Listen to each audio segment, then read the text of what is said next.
There's absolutely no use of the experience, the expertise, and the resources. We are constantly going elsewhere to look for experts that we either have in the diaspora or we have in our countries. The inability to build, retain, use our own local expertise and experience. The third is that we have created everything to be so leader-centric that most of our citizens either wait for God or wait for the leader or wait for foreigners.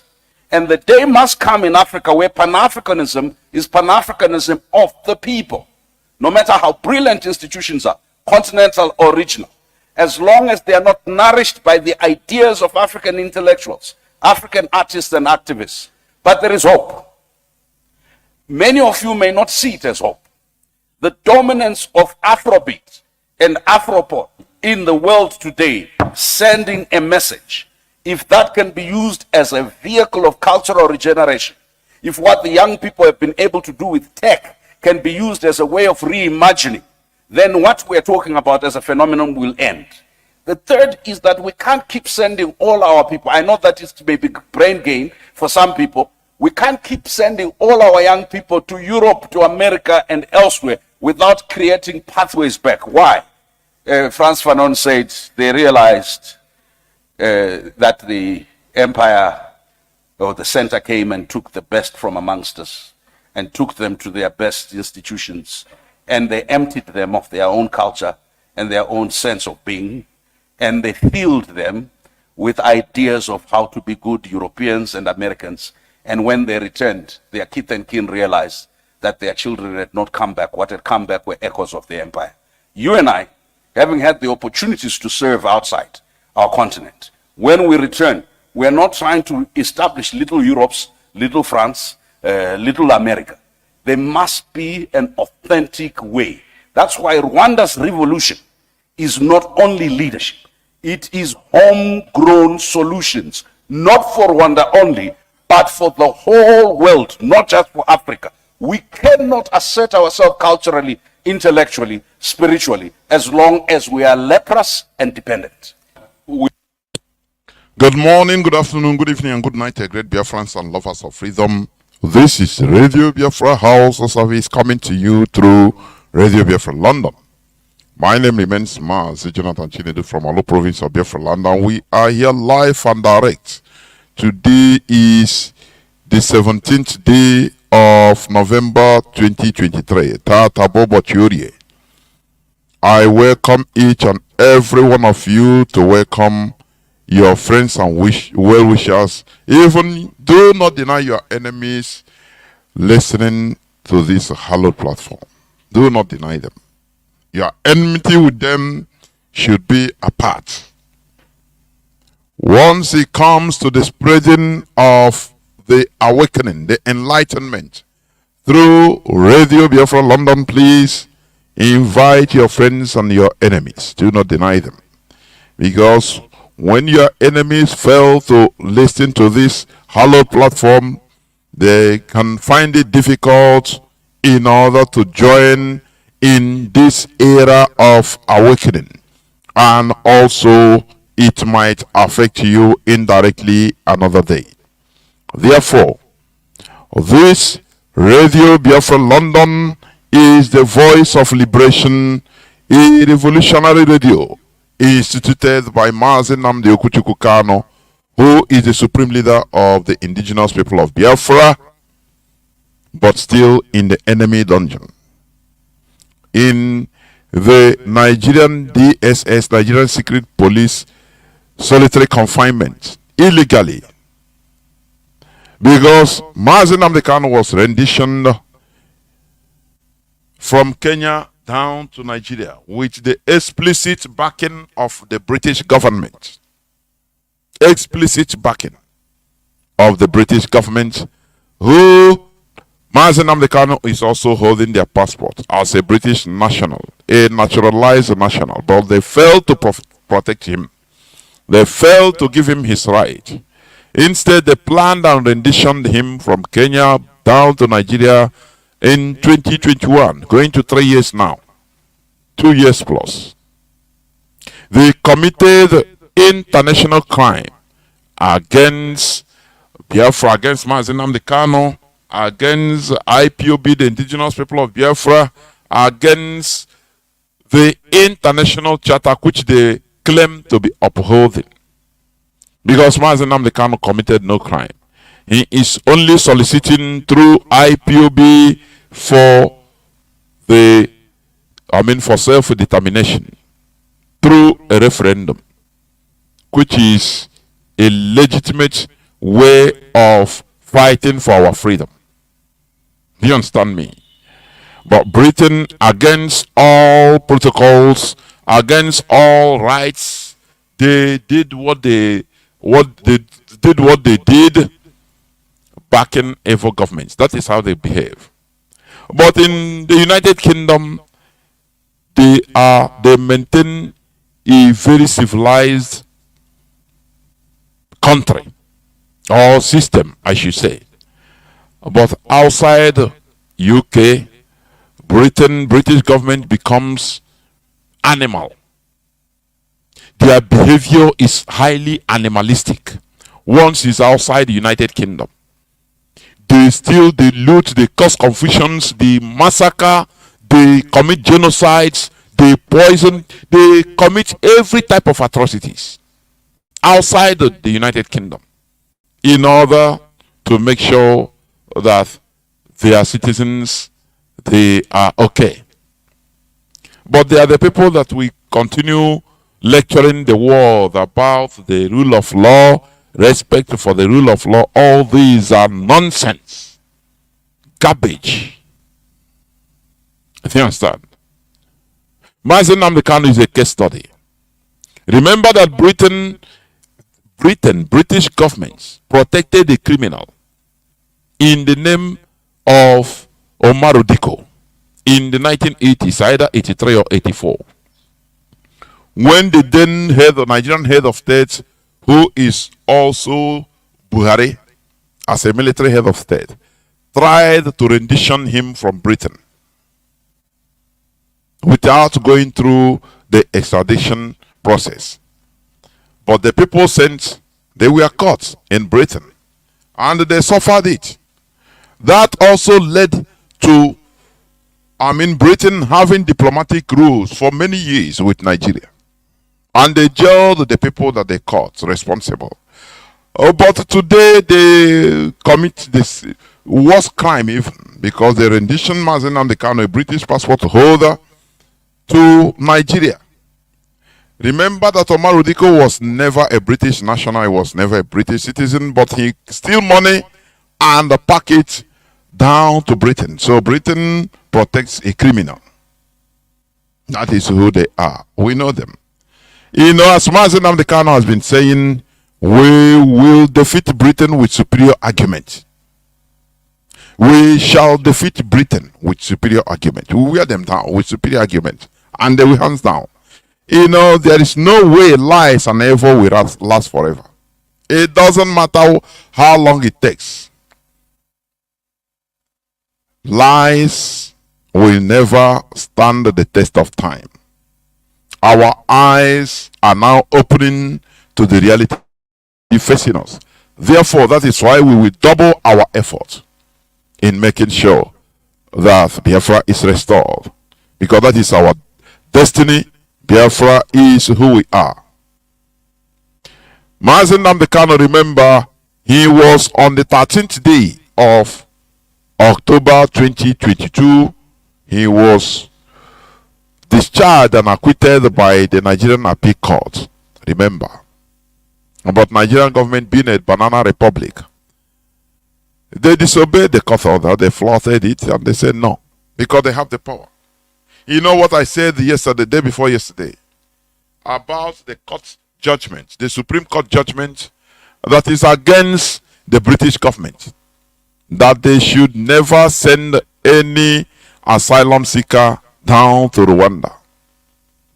And they have to abide by the rule of law, because that is it. The British government has the power in order to do what they want. The judges that pronounce that, they have authority only in their court, nothing more. They don't have access to fighter jets. They don't have access to military or so. No, no, no, no. Or police. No, no, no. But their word is their bond. That is how you know a civilized system. Respect to the rule of law. Respect to rules and regulations. Abiding by the court judgment, even if it is against you.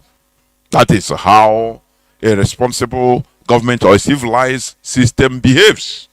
But Nigeria being an anarchous, very huge jungle that does not obey the rule of law. I will show you today where Nigerian policemen and immigration officers clash. Exchange of fire. The same country, Nigerian policemen and Nigerian immigration officers clash. Exchange of fire in Borno over ownership of outposts. How do you think that this type of country will ever progress? We are institutions serving the same country, so-called, serving the same system, but but they kill themselves. Now, these are people that maintain the rule, that should be maintaining the rule of law on the people. But look at that is why several times you see police and military, they will be fighting on the streets shamelessly. How do you think that we should continue being in a place like this? A jungle where there is no rule of law. Have you asked yourself, why is it that you see policemen and military that are protecting ordinary individuals? You go, you hire 2, 3, 4, 5, it depends on your money, policemen or military officers, and they will carry gun be following you. That is how bad it is in Nigeria. They will carry gun and be following you and be protecting you, and you'll be paying them. That is how bad it is in Nigeria. For you that is listening to me, maybe you never been to Nigeria, you don't know Nigeria. That is how although people are seeing how Nigeria behaves now on social media. You go to Nigeria, you hire your own Nigerian police or military with big guns. As long as you can pay 1 month or 2 months or 1 year, 2 years, it doesn't matter. You pay, and they will be protecting you. They don't care about any other thing, rule of law. They don't. If you count the Nigerian police and military that are protecting, call it celebrities, businessmen, even ordinary miscreants that maybe has some money in your pocket, you go and hire police and military, and they will be protecting you. It is well over half of the police and military force in Nigeria. That is it. That is how bad it is. And that is why we want to get out of that country. A country that is only anarchy. They don't obey the rule of law. They don't even respect their own court judgment. How do you think that kind of country will progress? It is impossible. But we are making it to be absolutely clear that we are demanding for the release of Mazi Nnamdi Kanu, and it must be so. Mazi Nnamdi Kanu committed no crime. He committed no crime. He shouldn't be there. Our quest is for the restoration of Biafra through a referendum, plebiscite. We are self-determining ourselves. Self-determination is never a crime. Mazi Nnamdi Kanu said that he's going to defeat Nigeria in their own court, and he did it. That is it. Therefore, on the 15th of December, we are waiting for nothing other than the confirmation of the Nigeria Appeal Court, discharged and acquitted. That is it.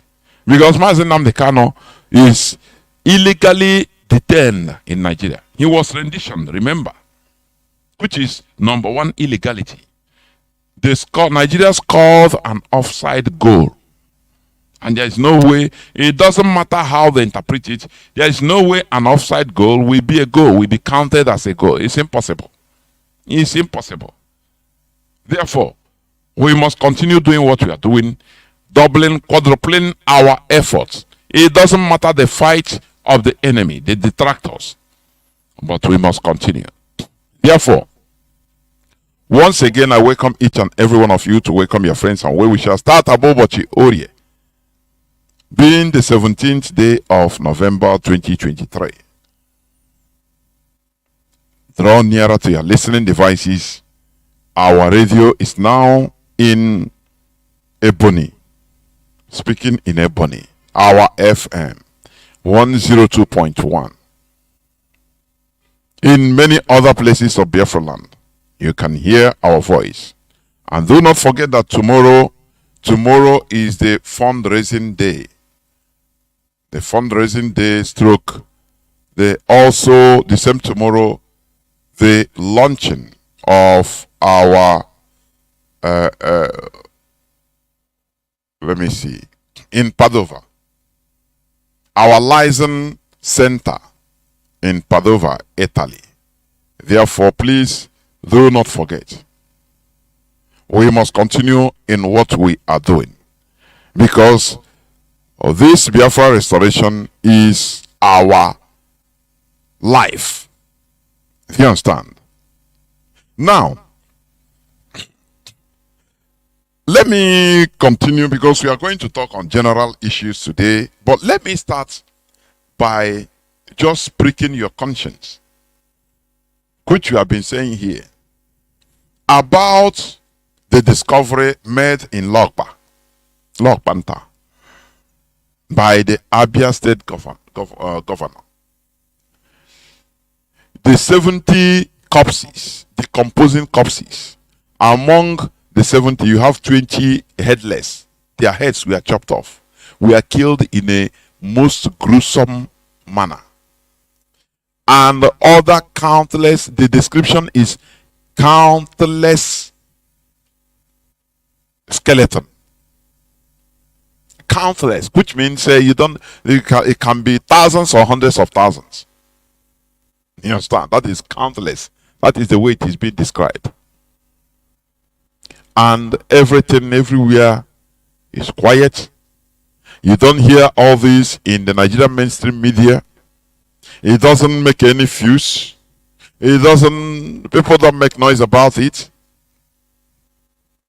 Imagine that you lost a victim.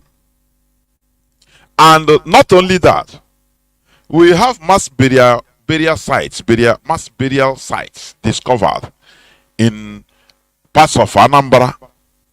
That one is official, where they say 320 corpses have been discovered, and other places, including even in Olo, many places in Olo.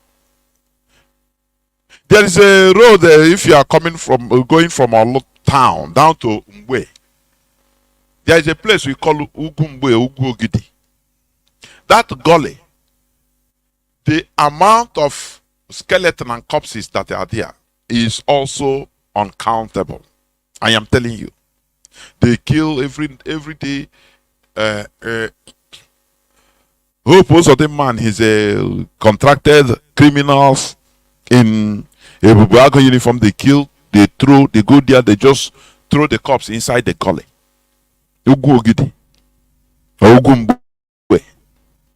If you are hearing my voice, many of you know there. If you are going down from Olo down to that road, going to Dato, just go down a bit from Olo, just few meters down. You will check by your right if you are going. Inside that gully. That is how bad it is. And other places in Imo, in Anambra, many other places. Now you ask yourself, why is this not making ricocheting? Why there is no noise about all these things? Because many of our people have been committed to reprobate mind. We no longer value our own lives. Instead, we go to faraway places in order to talk about what is happening in the faraway Middle East, where they are settling their own problems. Instead, their life matters more than our own to us. check that thing or the ma. I want you just go down and think about it. People are being slaughtered in the most gruesome manner in our land. Do you know they cry? Somebody that is alive and they are beheading him or her. He is begging, crying until he's, just imagine. I want you to, as I'm talking, you imagine the pain.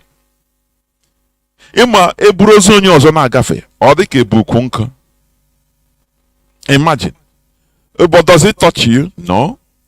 Or you go to social media, you watch on television, so every comment is about what is happening in Middle East, where real human beings are living. If you don't value your own life, how do you think, or your brother's life, how do you think strangers will do that? How? Just tell me. Look at the clip I put as a preamble. The man talks about the Jewish genocide, which every day go to different channels on National Geography. They have different channels or other documentary channels. There is no day that passes that at least one of the channels will not, from morning till night, will not televise how the Second World War, how the Jews were massacred. It became a song in our subconscious because they don't want us to forget it. But why is it that we don't value our own lives? Look at the wars in Africa. Look at the endless wars in Congo. Do you know that we are all one people? Do you know that? In Congo, the same Bantu tribe. Do you know that? How many times do you see that it makes noise? The Congo war that has been raging since I was born. I've been hearing Congo war. Even Akin Ironsi went to Congo war in Congo. That was where he got his distinction in fighting, and he was promoted to major general. Or general Akin Ironsi. When they declared Katanga, independence of Katanga. Do you understand?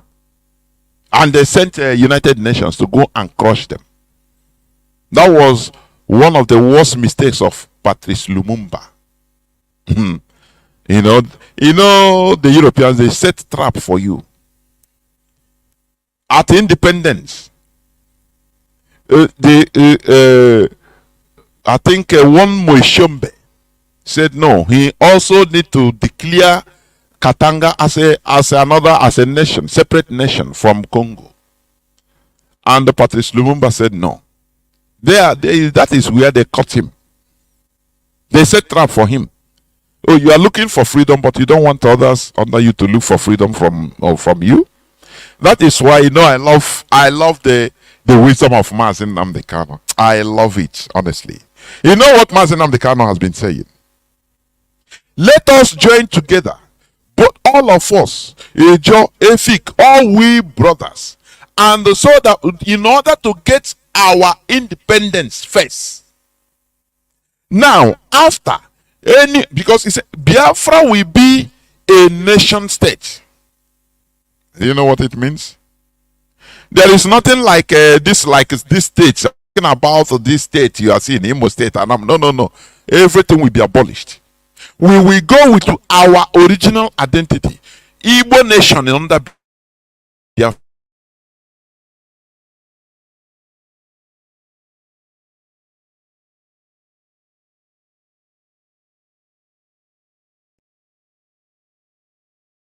In Delta State, there are parts of Ejo in Bayelsa. There are parts of Ejo in rivers. I don't know whether they have in Cross River, and you see. We are going to abolish this so that we take back our originality. You will have Ejo nation in Biafra, Igbo nation in Biafra, Efik nation in Biafra, Urobo nation in Biafra, Igala nation in Biafra. We go back to our originality, our tribe. That thing, that mantra, the word that looks so absurd, tribe. We will use it, we enter into it and develop it. So that you see, even other African countries will start being proud to be labeled their tribes names. Igbo nation will be there. Ijaw nation will be there. Now, very loose system of government. Highly federated. You understand? So that any nation, just like Switzerland, any nation that tomorrow wants to opt out of Biafra, say they want to be their own country in total, separate nation, the only thing we should do, one useless politician will not come and say, we want to know it is us to decide for everybody. No. There will be a referendum for them, so that each and every one of them will speak through plebiscite. Once majority of them say they want to go as a nation. Mazi, you know Mazi Namdekano, what he said? He said we will organize a feast, send off party. We will organize a you know, we dance and make merry that one of our brothers wants to stay alone as a separate nation, and we wish them good luck. Good friends we are, brothers we are, the same thing. When that happened in Congo the first time, Moise Tshombe, he declared independence of Katanga, and Patrice Lumumba said no. Two of them lobbied for United Nations to their side until Belgium, America helped, so that they brought United Nations forces led by, I think, Nigerian contingent, or if not the United Nations contingent, led by Ironsi. You understand? Under Congo, Zaire, as of that time. And they fought to crush Katanga. You understand? You know, sometimes the Europeans, they will help you to kill you. They will bring you help to you in order to kill you. That help they bring, they are with you, but they will use it against you tomorrow. You understand? It make me, when I watch the pronouncement of a Jewish man against South Africans, which are also, you know, in response to their stance on Palestine-Israeli crisis, the man is on the social media. The man called the South Africans, he called black people worthless barbarians. Are you hearing me? He called the black people worthless barbarians that are not productive, that cannot build even anything, even a bridge they cannot build. A year boss. You know what I got there? All this, oh, come, let us build for you. Let us build. When time comes, anytime they want to yab you, they yab you that you are not intelligent, you are not productive. And it disqualified you. The man said that's why black race is the lowest of all human beings everywhere in the world. Go and check it. It's on even Mazi Sanworu's timeline. Scroll it down, you see it. You see that the year boss that we are unproductive, which means we are lower human beings. Are you going to doubt it? When look at the other day, I read the news here. Chinedu opened the border. All the 43 items that we are banned from being imported to Nigeria, including toothpick, Chinedu opened up so that everything will be coming into Nigeria, including toothpick. And the IMF International Monetary Fund applauded him for taking that decision to open borders, so import. Oh yeah, oh you individuals go and make money. Go China. They encourage you to be more stupid, to be more idiotic, more lazy in having shortcuts, making your individual money at the expense of the collectivity. But when they will yab you, they remind you that you are not productive, you are useless. Because why? The difference between human beings and other animals is our ability, the ability of humans to create, to be productive.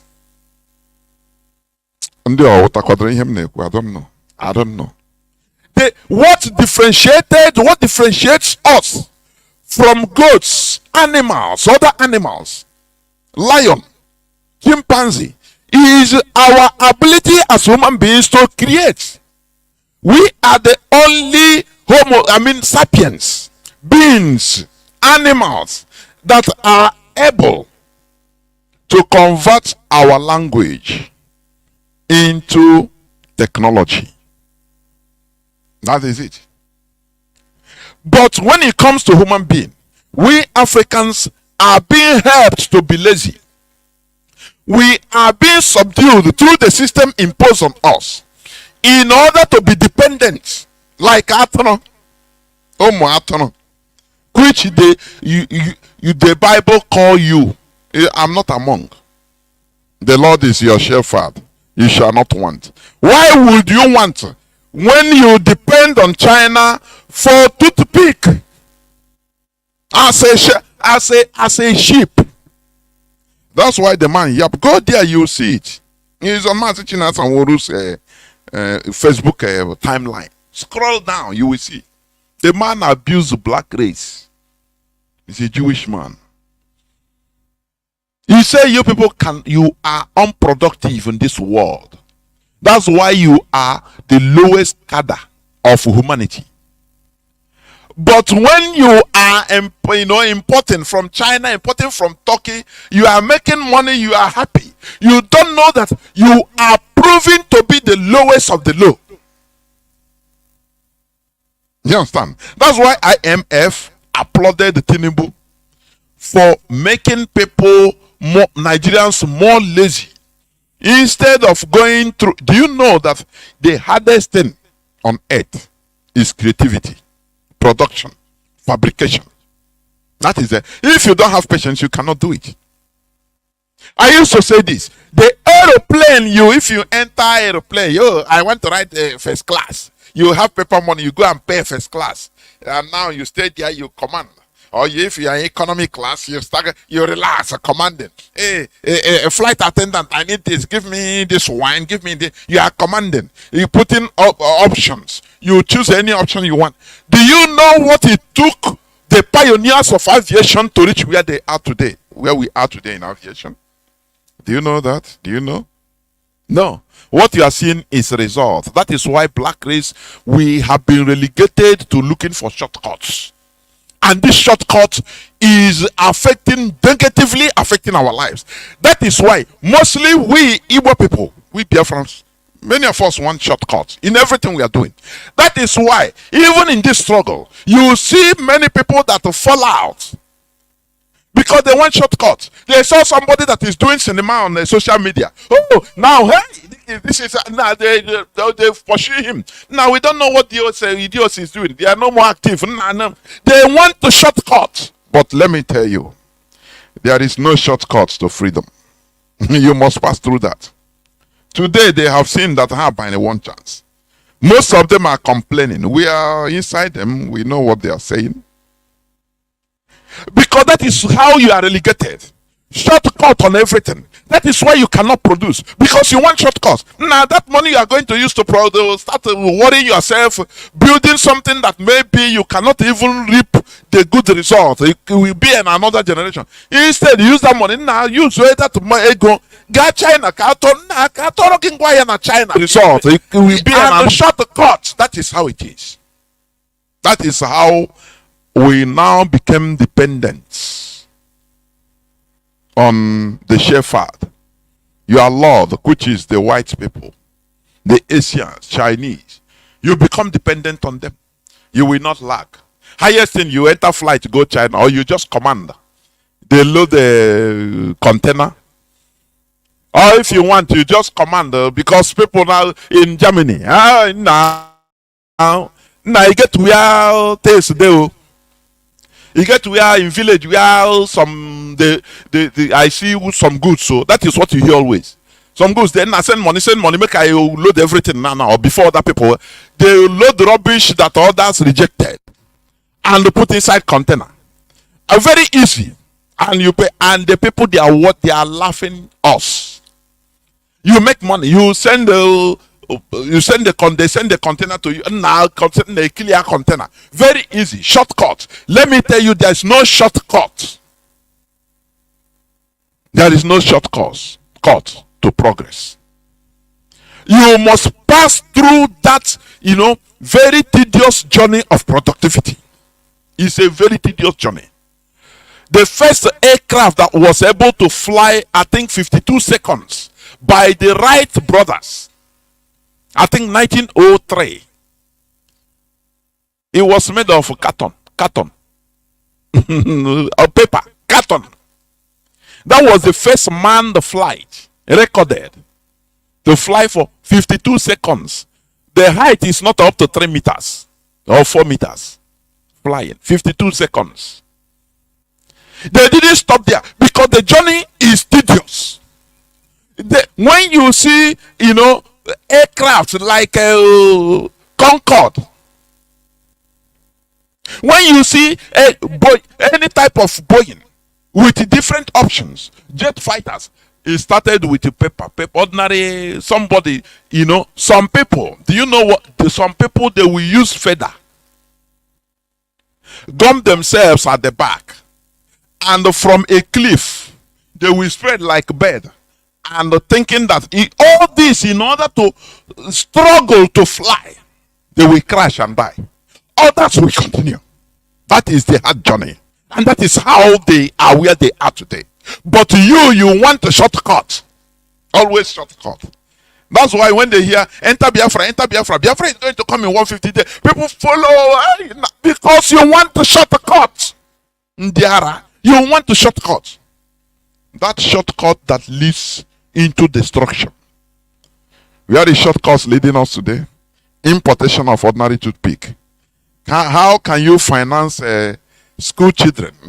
School children into the tedious work of now go into the bush, which we have. We take here oko, we call it oko, bamboo. They cut it, treat it now, even with the hand. Chinese, so they do, some of them do it with the hand, and now cut, now different people, and now for you, it will waste time now. When will you make money with this? Nah. But you don't know that if you are doing this, you are starting something that will be profitable for generations upon generations, forever. You want shortcut. Now, why not? Why you want to suffer yourself? Why not? Wow. Now go China, bring goods. Now bring toothpick. Waiting. Shortcut that kills. That's why we are being insulted. I don't blame the man because what he says is true. We don't produce nothing. That is only when you have, if you want to come and talk as a black person, talk this against the government, a white government, they will come only one thing. They say can you produce even ordinary toothpick? You don't produce. Why are you in this world? You depend on me to feed you. You depend on me to clothe you. You depend on us to do everything for you. So why you shouldn't talk where we talk. Tomorrow we give you head, so you sleep. You are not worthy of talking to us, and I support it's true. Because we must. You don't. If you never reach that productivity level, there are spaces you don't even put your mouth because you never reach there as a black person. Until you grow to start, ordinary electricity we don't have in Nigeria. We cannot produce ordinary electricity. And we are turning out electrical engineers every year. So why will you make noise where others talk? Why? How? If they are talking, you acquire no. Because if you talk, they insult you. They say, go and feed yourself first. Agriculture, you are still using the same old peasant style that was invented and used by our ancestors. You don't develop nothing, only consume. You consume. You want a shortcut. You want a very easy something. Why wouldn't we be insulted? Why? Tell me the reason why. All you want to do is to go to a place that is already developed, and you will be there sending photo that look at it here, they have lights. Look at the shortcut developed already made. Why shouldn't we be ashamed, for goodness sake? Why shouldn't we be ashamed? That is why we are clamoring to restore our nation where we will work hard. We shall suffer it, yes, but it will end up in glory for generations upon generations coming. That is what we are trying to build. Not dependent on people. If they cut off from you, they say we are not going to send you toothpick with your money. They tell you go to hell with your money, which means you are not even going to clean your teeth after eating meat again or pick your teeth again. If they say no more bureau for you, we are not sending. No, they give you a sanction. You are not sending this thing big again for you. You will start using charcoal to write like Almajiri. You understand? Do you know the reason why they talk about Abacha loot? Let me tell you. As you may know, Abacha is one of the best presidents of Nigeria. I can authoritatively tell you, once you see the West demonize somebody, know that person has a quality. There is something. You know, during the Abacha time, because of the challenges, what he wants to do, the reformations he tried to do, he underwent sanction. Do you know that? I hope you know that. Prior to that sanction, Abacha called the stakeholders, other politicians and stakeholders in Nigeria and said, look, these people, the West is pursuing us. They are going to sanction us. So for us to be safe, we need to remove our Nigerian money and hide it in some places outside. So that once they sanction us, all those things we used to buy, we used to do with money, they will not know. We will be doing it, importing things that we need. And all of them agreed. That was when Abacha started taking the Nigerian money outside. The billions you are hearing he took all these things. They say from time to time they say 150 million Abacha loot. Money Abacha took out from Nigeria is more than $100 billion. You understand? Oh, this they are mischievous. So now, when this thing was done and the money now he meant good. He did it not on his own decision only. He collected people and they agreed. You know, when something backfire and Abacha is no more there, no person talks for him.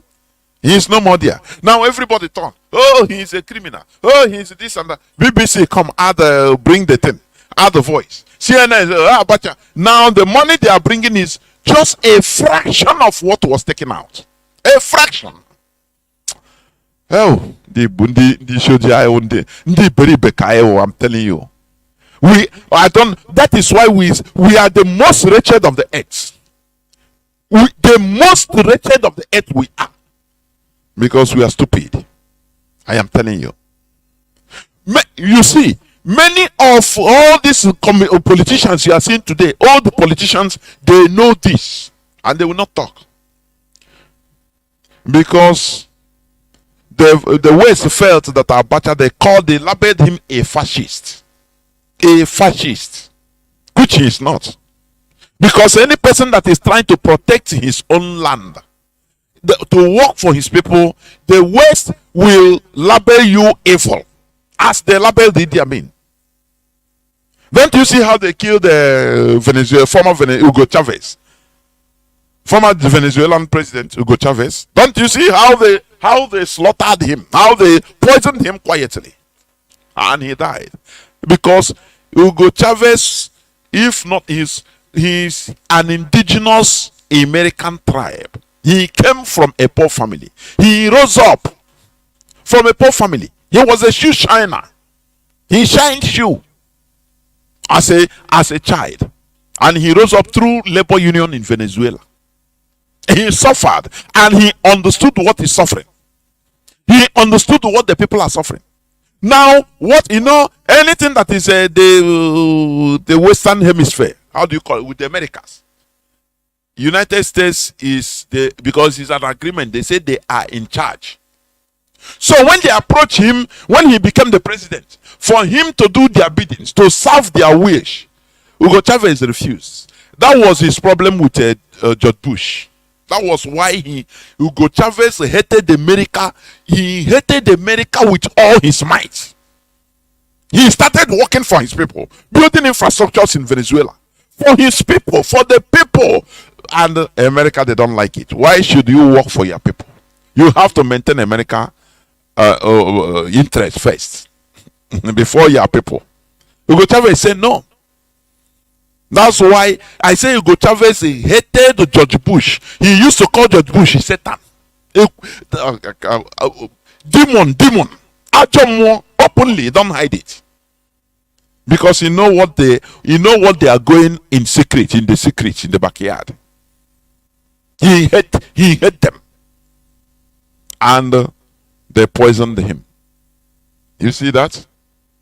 You see, these people, they spread terror all over the world, so that once you are in power, you first of all come and bow down to them and ask them. They will give you list of what you have to do for them first. Forget about your people. When you talk about your people, they say forget about your people. We own the world. That is the monopoly or unipolar world that is the BRICS is trying to break. People don't understand what is going on in this world. It's huge, very huge. That is what this BRICS is trying to break up, to make the world a real democracy, a multipolar world, whereby people, one side cannot decide, only them deciding the fate of the whole universe without question. You see that? So what am I trying to say? We should remove this mentality of shortcuts and start hard work. Start working hard for our future. Productivity is very hard, but it pays in long term. You understand? This mentality of let us making money, individual selfish money, it is our downfall. It is not our progress. So onye na-echekwe na anyị na-agba mbọ anyị na-eme ego individually, that is our progress. No, it is our downfall. The only way we can succeed is collectivity. We be in a bunch, we be in collectivity and sort out our problems collectively. That is what Mazi instituted. That is why he started Indigenous People of Biafra. You understand? And he made this statement, our supreme leader, Onyendu, that Igbos cannot do it alone, Ejos cannot do it alone. If we can, we must join hands together as Biafrans. Now get what we want. After getting our liberation, any person that wants to go, we do send off. As long as we conduct a referendum is conducted and they overwhelmingly say no, we want to go. Bye. We are brothers. We still remain brothers. Be your own. After all, in our villages, we are the only people that operate autonomous community. We can be in one village. Tomorrow, one kindred will rise up, say we want to be autonomous community. Oh, They will only be asked, is it a unanimous decision or a decision of one person? They say, if one Nadia say no, they send delegate that we now want to be made autonomous community. What are you arguing with? That is their choice. That is who we are, real Republicans. So how do you think that we shall not succeed? How do you think that we will fail when we have our country?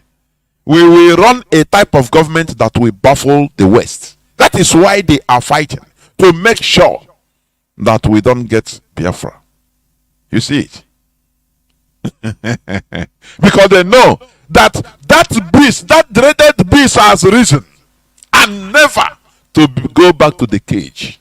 We are coming with everything, both mental enlightenment, mental freedom, not only physical freedom. Had it been we are just clamoring for flag independence, you know, that is what I think. The reason why Biafra did not come 1970. Maybe had it been Biafra was restored at that time, by now we'll be maybe like Nigeria. I am telling you, we'll be. But you have to take time for mental, mental liberation, so that we get wholesome, wholesomely liberated. So that we not only are talking about the physical freedom, this mental enlightenment, mental awakening, that we are activated, so that we liberate ourselves and now know who we are. You understand? Do you understand me? So let me read just some news headlines. I have talked about one Nigerian policeman, immigration officers clash, exchange fire in Borno over ownership of outposts. Have you ever, just tell yourself the truth, have you ever had a country or seen a country, or where you are, wherever you are living, have you ever had a policeman and immigration having problem to the extent of shooting themselves with guns? Have you ever had the military and the policemen fighting and shooting, killing themselves? Have you ever had it? No, tell yourself the truth. Have you ever seen it or had it? The answer is no. But in Nigeria it is rampant, because it's a very lawless jungle. Very, very lawless jungle. You understand me? Okay. We must continue. So, what I said before about the discoveries made, the killing that is in our land by mostly the Fulani terrorists in Logba, and the government instigated criminality in Imo, in Anambra, just to tarnish the image of IPOB.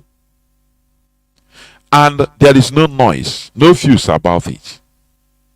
But you see, there is fuse all over the world about what is going on in the Middle East. How people, you know that your sentiment, you raises up. What about what is happening in our land? What about the dead bodies they discovered and the countless skeleton? What about those dead corpses in Ugumwe? What about those in Anambra? Different parts of Anambra, different parts of Imo, Olo, everywhere. Mass graves, dead bodies. These are human beings like you and I. Human beings that always, they wake up in the morning, they eat and serve food. Lunch, they take lunch and serve food. They make, proposal or plan of tomorrow. They have feelings like you and I. But all these people that are being slaughtered, all these corpses that are being treated, our own people, it doesn't touch you. They don't touch your sentiment at all. Do you see? But what prickles your mind is what is happening in far away. People that don't regard us as anything. People that call us that we are barbarians. That is what matters to you. Are you now seeing that you yourself, you relegate yourself to the lowest? as a slave. Don't you see that? During when this is it Mayweather, what is the name of this guy that was I can't breathe, that was killed, the black guy that was killed in America? Protests went viral even to Nigeria, in Lagos, I think, or Abuja. People protested for far away Americans. But what is happening in their own land? Their own people, they don't care. Can't you see that there is something seriously wrong? This discovery in about the other day I read where some Igbo group, that's the forum, where they are even chiding Alex Oti, governor of Abia State, for going in there, for trying to find out, for trying to make that market a daily market. That they never one time talk about the dead bodies, the corpses that we have found there. And all these things keeps me thinking, what type of people are we? Why do we reject and hate ourselves in this manner? Unconsciously. Because you might be saying, no, you don't hate. I say, unconsciously we hate ourselves. Because if not, we will be taking care of what is happening in our land. The dead bodies, people will be shouting for, justice for these dead bodies and their relatives. They will painstakingly be, trying to identify those dead bodies. The other day I was watching, I saw even archaeologists were hired. Renowned archaeologists were hired by the Israeli government in order to come to identify. They were sieving the land where Hamas massacred the Israelis. They were sieving. Take any object they can see in order to find out DNA, any object of any person, those that are still missing, that they are not identified yet. They want to identify, pinpoint, and give and say, okay, this person is so person is dead. It's confirmed. Look at one of his remains. But in our own land, nothing like that. No, all those dead bodies, there are people, their siblings will live with this pain of not seeing their loved ones forever. They don't see the dead body. They don't know what happened. They will live with it forever. Generations upon generations. And that is causing traumatic, problems in our land. That is why people are mad. Many people in Biafra land are mad. I am telling you, without knowing it. Because of the traumas they are going through. They don't know if there is nothing, no person, no institution to salvage them. No person to, all those dead bodies, all those skeletons. Do they have identity? How is the identity going to be? How are they going to be identified? No way. No way. So they are treated like, wild beasts. Do you see the difference? Because Nigeria doesn't value lives, and they have traumatized us into not valuing lives. I say it. When we were small, I could remember to see, when you see they carry the body in a casket as a small boy. Hey, you dare not even watch the casket. You cannot. But today, corpses is nothing now for children. It's very bad, very horrible. Do you understand? When we don't value our own lives, do you think that strangers will value our lives for us? No way. No way. Is there any clamor? Any group that has clamored for identification of those corpses and for justice for those corpses and their relatives? Is there anything like that? The answer is no. The answer is no. Everybody is going about their normal businesses as if nothing happens. That is why church is flourishing. Because as you see those dead bodies, they will use it to do preaching in church. Now pray that those dead bodies, you will not be like them in Jesus' name. And you say amen and you continue.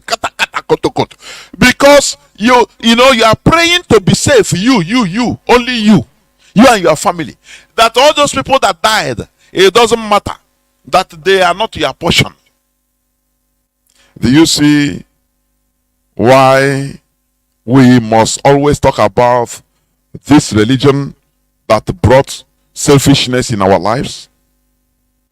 Do you see that? I read somebody, in one comment on somebody, and the person said, no, this thing you are saying, Jesus is good for me and my family. That is good. Chicken, that is what I know. So there is nothing you can talk. I laugh. I said that is the ways, selfishness. The religion brought extreme selfishness in our lives. It any person that is telling you no, we are not going to talk, it brought extreme selfishness in our lives. Because what matters is, as long as that thing is good for you and your family, now you take it as standard for everybody. If it's not good for you, that is your wahala. Do you see the selfishness? So, as an armed robber that robbed the banks and he was not caught, and he get money and use it and invested in every other thing, maybe building and all this and that, and become wealthy. He knows in himself, inside his consciousness, that he was an armed robber. So he will say that no, armed robbery is good for me and my family. So that's it. That's it. It's the same thing. What I'm telling you is not everything that is good for you and your family. That word, you and your family, I and my family, is not a criteria that thing is good for everybody. No. I want people to listen attentively, because today I'm touching everywhere. So when you come with that argument, that is a very selfish argument, and that is what this foreign religion brought in our land. Selfishness, extreme selfishness. When you see people that are dying of misery, people that are dying because of lack of Medicare, government, no hospital, you now start praying, oh God, let me not die like them. If I'm good, my God is good, so I'm okay. Instead of fighting so that everybody will be beneficiary to health. That is how real human beings do. That is how real human beings behave. That's why you will see Onyishuji, a black man, inside a car, or inside a car. The car will have accident. A car that is carrying maybe 12 people. All the 11 die. He will come out. He start praising his God. He will go and he will do feast. Maybe the driver was, for example, disconnected, was not driving good, or anything, or any type of car problem. Now others died. Only him will rise up. Hey, he will go and give testimony in the church that God loved him more than those that died. That it will not be your pastor will say it will not be your portion, those that died. Do you see the type of selfishness? But enlighten the mind, civilize mindset. You know what he will do? He will start crying. He will never be happy. He say, I will ever live to make sure to fight so that the road will be good, cars will be good, drivers will be changed, so that people will not die like those that died. And he will dedicate his life fighting, going here and there, campaigning, fighting for safe road, safe route, so that people will not die like others. Whenever he remember that they were 12 in a car and only him survived in a car crash, others died, he will start crying. He said, why am I even alive? Now I will dedicate my life to making sure that people did not die again like this in this road. But the Onyishoji black man will go and give testimony in the church. and they will encourage him, encourage others. See, you see, because he's a member here. Praise God, so that others death is not your portion. Death is everybody's portion. For your information, this religion, it breaks us into pieces so that we continue. Only what we are looking for is my own. Pray for my safety, me and my children, me and my family only. We are no more interested in working for the safety of everybody, collective safetyness. No. If you want to safety like me, come to my group, come to my church and pray and have faith. That is the only criteria. So, no more collectivity. Do you see that? This is just a digression anyway. But it's allowed. So, what am I trying to say? Collectivity is the key. Is the key. That is why when the Jewish man is yapping the South African, which represents our black race, he say, you people are barbarians. You are not productive. You cannot even build a bridge that our ancestors built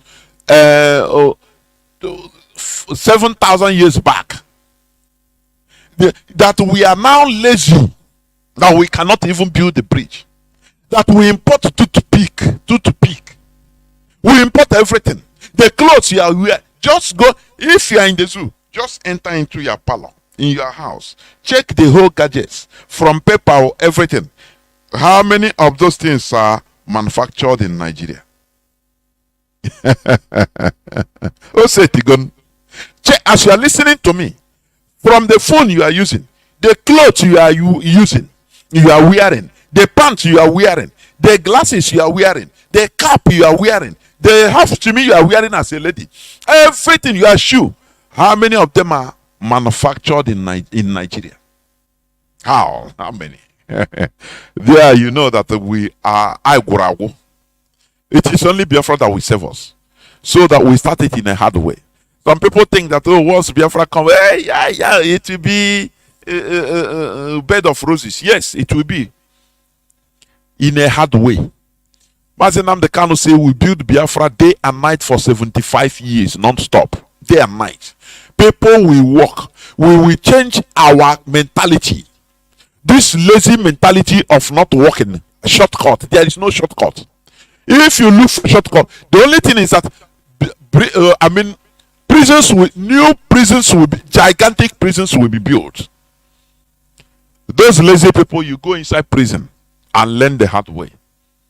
Those that are looking for shortcut, you go, you'll be sent there for shortcuts. Now you stay there to know that a shortcut, it means long run. You stay there and waste your time, because we will learn to work. If you understand me, we learn to work hard collectively. You know, as I used to say, you are as intelligent as you are the environment you are in. Anywhere you are, just if you go to Ajegunle, the people there, the way things are, jaga. That is the level of their intelligence, their consciousness, their intelligence. Anywhere you go, you watch the environment. That is the level of intelligence of the people there. If everywhere is dirty, the people there, their consciousness do not record that dirt. It's only you that come from outside that is not living here. When you come, you start perceiving. Do you see? Maybe you see people that are selling beside garbage. Garbage bin, dust bin. You that come from outside, that is not staying there. When you go there, only the order will not allow you to stay. But there are people there that have been there. They are that consciousness, that brain that is recording order have died. So they are now accustomed to that order. If you come there and complaining that order, they will laugh at you, say, nah, We not even perceive any other again. That because they are that other synopsis, the brain cells that tells them about that other has is it have given signal and is tired, so kuku fed. It's no more active. Do you see? That is how these things are. As we are, importing everything into Nigeria, it's very easy. It's very easy. Only your phone call. You have customers in China that you throw. No, you send money, they just give you what you want. It's very easy. Now, why will you try to go and start troubling your head in order to start up to do something, to manufacture something? Even people will say, nah, you are crazy. Nah, you are crazy. Just send money in China and I have contact. I have contact. Just send money, they bring everything. Do you see that shortcut that leads to damnation? That is the shortcut. That road, that broad road that is recorded in the Bible, but it leads to eternal destruction. That is the way. Unfortunately, that is the way we are going. Shortcut. Make money easily. Personal money. Private money. Selfish money. Just for you. You okay. You are on one. Nah. In a boutique container. You don't know that you are impoverishing future generations. If you start up all these things in our land, it's hard. But after, the glory will come later. I don't blame us anyway, because the system does not encourage productivity. If you want to produce, look at our brother producing car. Look at him. If it's a country, a same country, where is a real country? That what is the name of this our brother? Sometimes you want to say something is in your mind, but it cannot come out. Please inbox me. What is the name of our brother that produces car? If it is a real same country, please, I am telling you, he will be encouraged to produce an affordable family car that will make even every family can be able to afford, even through higher purchase. Even if it is 1 million naira car, 1.5 million naira car, higher purchase, you deposit 200,000 first. Now you'll be paying 50,000. Now you see that everybody, almost every family, will have car at least. Almost. That is how, and as he's building, he's increasing factories everywhere in our land, even to neighboring countries. Now, only very rich people can be able to now bring in foreign cars. Now, that foreign cars will be taxed, will be heavily taxed. You are not going to ban them, but you say they will be. Government will put heavier tax on them, so that if you pay the tax, no problem. And everywhere, the police will be checking them more, in order to discourage people indirectly. Everything is politics. They will say we are in a global village, yes, but now police will be disturbing all those with foreign cars every time. It will make you you say nah. I can now. Everywhere they stop you. You have to check whether you have paid this. Innocent, yes, thank you very much. Innocent. Mazi Chuku innocent. Ndewo, yes. Yes. Innocent. I mean innocent. If it is a same country, Innocent will be encouraged, and by now he will be having not less than 1 million employees. Cars, affordable cars will be everywhere. Will be encouraged. Everything is politics.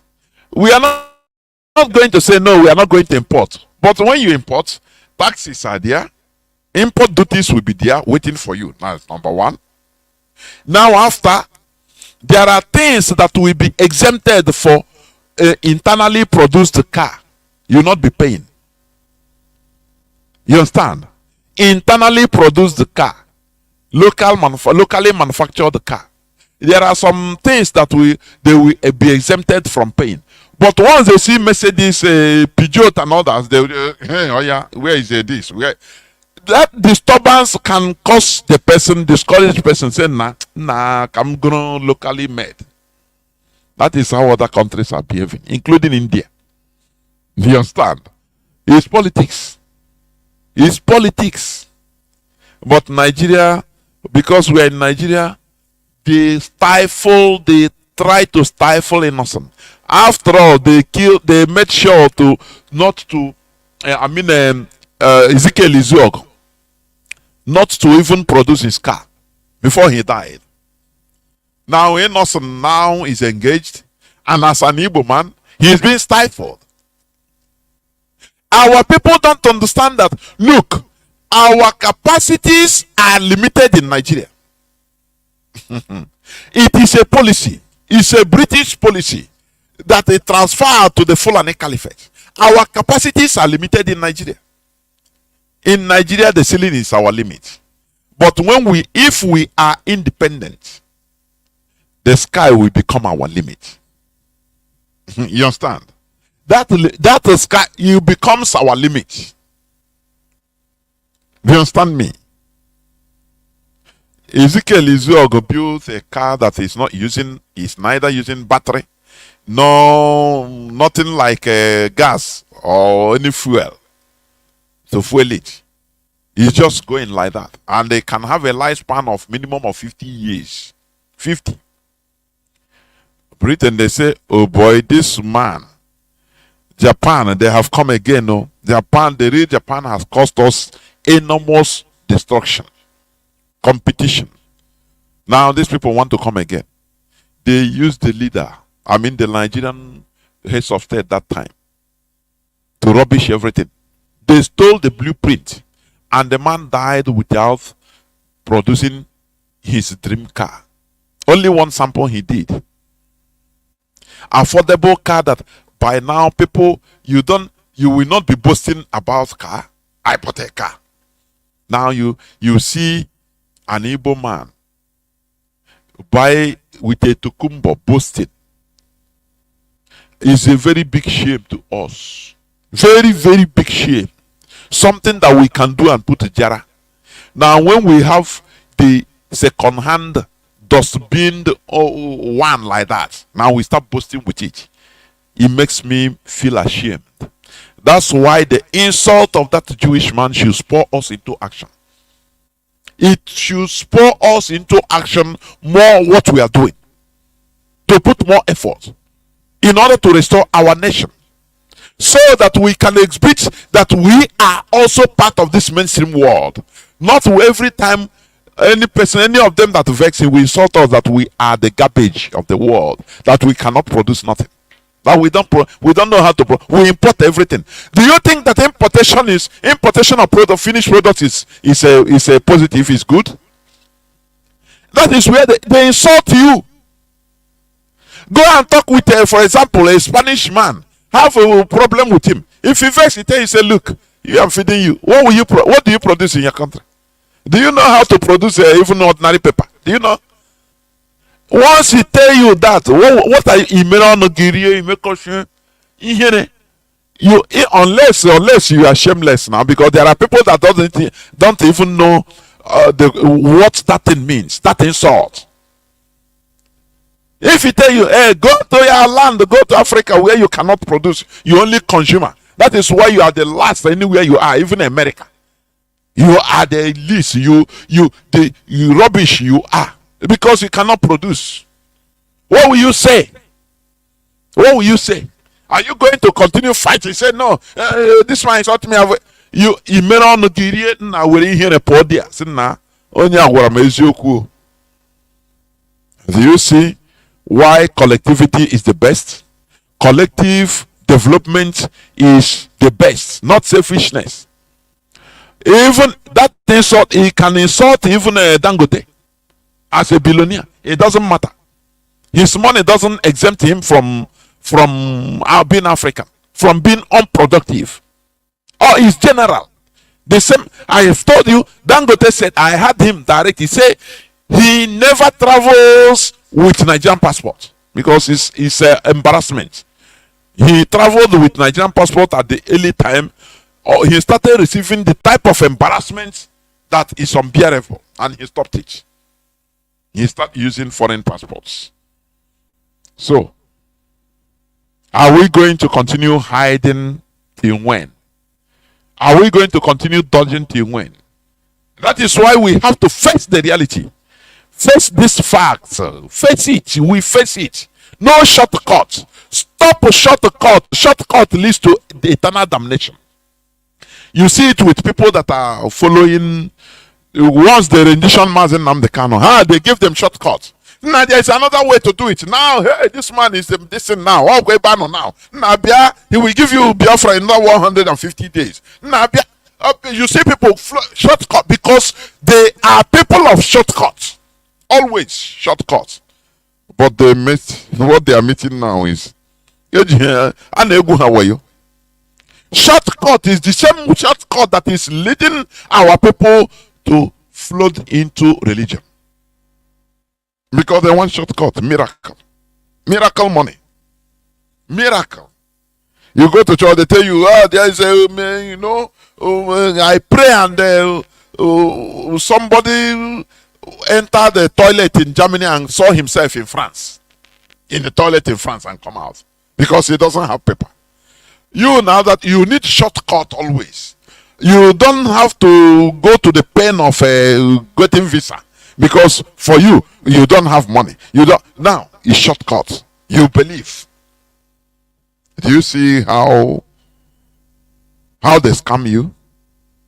Oh, miracle money! I'll pray now. Money enter your account. So people went and you ask the person praying, "Oh God, but why then do you ask us to pay money, pay tithe, pay this? Why can't you pray and the angels will just put billions of dollars into church money? I mean, into your account, so that you don't even you start sharing to us." Oh, we are telling now you are lamb. Does a sheep have a brain of his own? The answer is no. That place is chewing cord. Bring him leaves. He will stay there eating and sit down between cord. You cut the head of his fellow lamb. It doesn't matter to him. He will stay there until his turn reach. He will stick out his neck and they chop it off. That is what we are called. Atana. May we never be Atana again in our life. May we cease to be sheep. That is the worst type of insult given to human being. You understand? Being sheep, being catered for. The West are catering for us. Anytime they want, they use black people as guinea pigs to test drugs. They use Africans to test anything they want to test. They come because they are you're unproductive. What will you produce? Nothing. So, let me just go into another news headline before I open the lines, please. Now, the ordeals. I'm talking about the ordeals of Emefiele. Say Nigerian court orders former central bank governor Emefiele to be remanded in Kuje prison over 1.6 billion naira fraud. 1.6 billion naira is not up to $3 million. Oh, I am not supporting criminality anyhow, but this the case of I'm seeing when I saw the video, the man said Oka Lanka just under few months. Oka he become old when he was eating and dining with and then so don't worry, we they behind you. Do they ever arrest any person that is his complicity, his senior officials? Igbo ndono, Igbo nto. When we tell you that you have no space, Nigeria is your graveyard. Nigeria is our graveyard. I am telling you. No, once they are on top, maybe on some, status, in Nigeria. They will pretend that no, these people are miscreants. Today he is suffering. Before you know now, hypertension will kill him. Emiefele. Do you see? 1.6 billion naira, which is not up to, is it up to $3 million? Whereas the people that are stealing $5 billion, $10 billion. Obasanjo is a $16 billion electricity project, something. No person talk about it. But the Igbo man, let me tell you, when the catastrophe will touch everybody, as an Igbo man, as a Biafran, that time you will understand. It happened to the Jews. When Zionism started, they called them miscreants. And we draw example from people that we know, we can see. They started Zionism in Russia in late 18th or 19th century. They started late 18th, 19th century.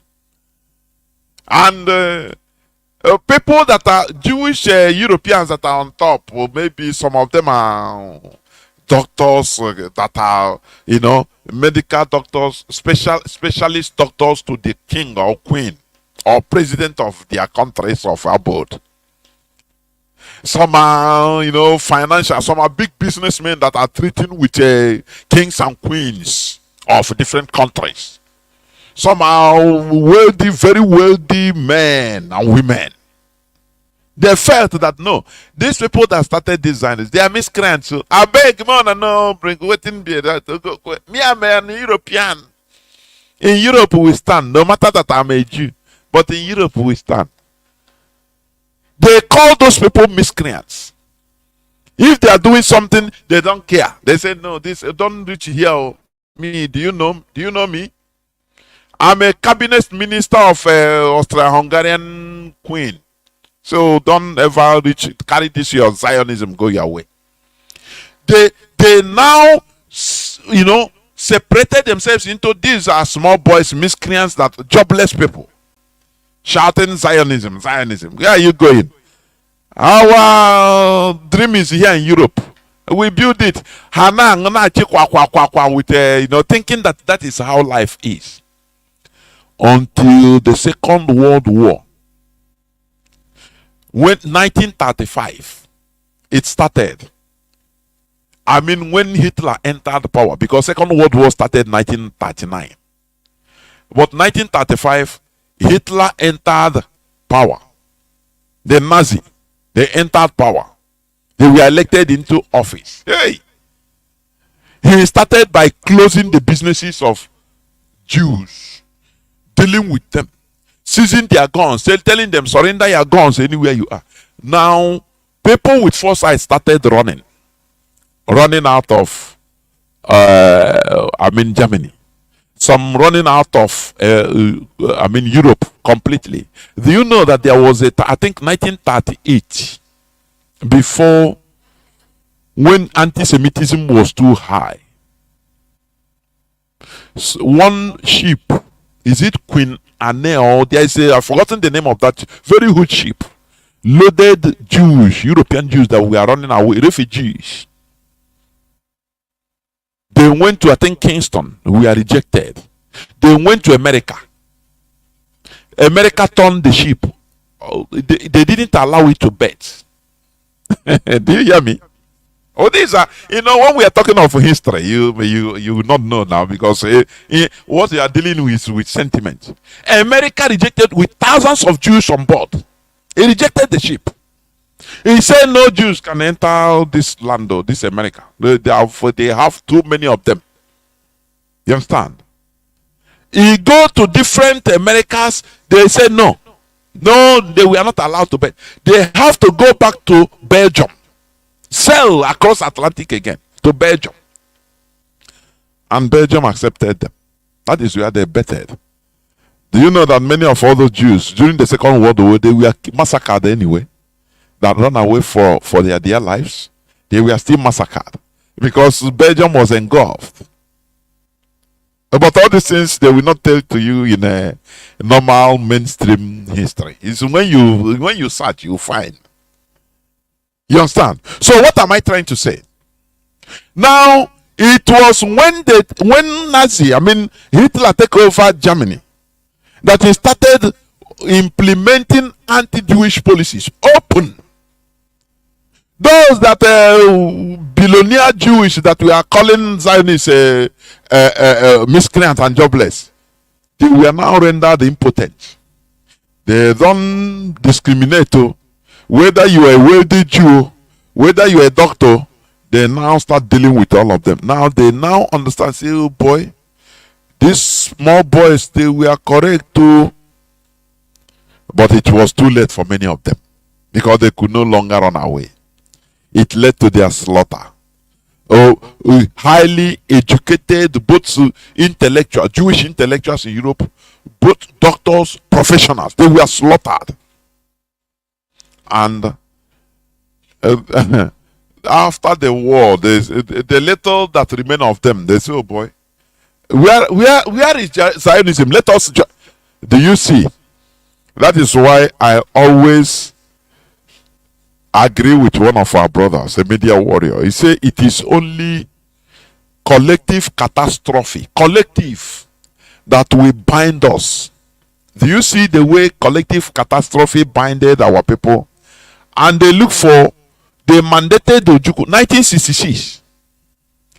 1966, they mandated catastrophe everywhere.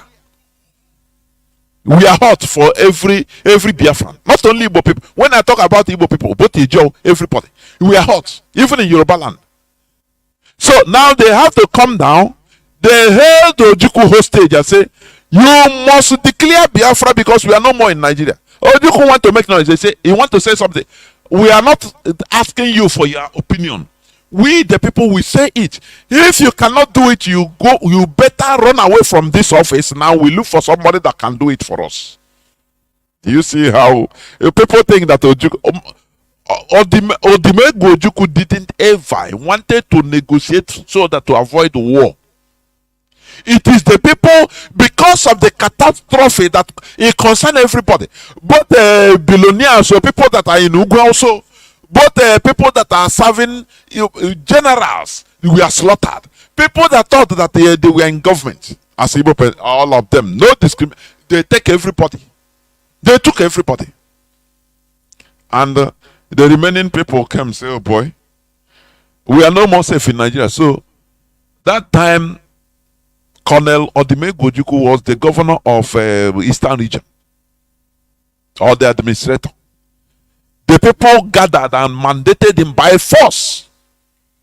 Because he negotiated, the one time he negotiated with Gowon with the he said, okay, now every announce on radio say people can go back to the north. Everything is settled. And people still rush back. Oh, Ndibo, Chineke, all the brain I went through Picon. Well, people rush back with a forgotten the headless dead bodies that we have brought with them in train. They rush back. I thought both in the west or everywhere. The people that remain came and hold the Ojukwu hostage. So if you know that you cannot declare this, we will tear your shirt. You move out from this seat now, and we replace you with another person who is going to do our wish to declare Biafra. That is how things were. So by now, when we are Obiefele will be says people like Obiefele. You say, after all, even I'm dead, am I really Igbo? But anyway, it's not the solution to our problem. We have to build Nigeria. Now they have held him hostage for only 1.6 billion naira. Naira or not dollar. Whereas his superiors that we are accused of $15 billion, $10 billion, they are free. This is the same Nigeria with you. Now, maybe if you near him, he will start telling you in confidentiality that, look, that is how we always be. That time he have experience. Or say, nah, you know, man,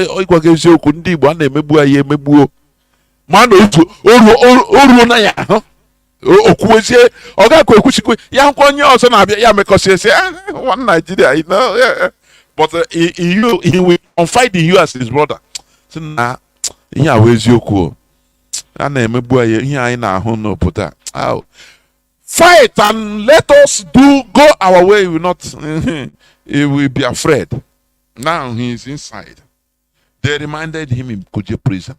Igbo man, they will subjugate you and make you look useless. He will get out from there only after signing to be eternal servant of the caliphate. Because all these people, these things are pending. You know, the way caliphate works, the Sokoto caliphate, they learn it. I don't know whether they learn it from, I cannot say they learn it from Britain. Because also, this Sokoto caliphate you are seeing, they are very big politicians. That is why they conquer. Before even Britain come. You know what they will do? They will humiliate him and now make him to sign some papers. You understand? Which you don't know. You and I will not know. To be their eternal vassal, servants. And they will leave him.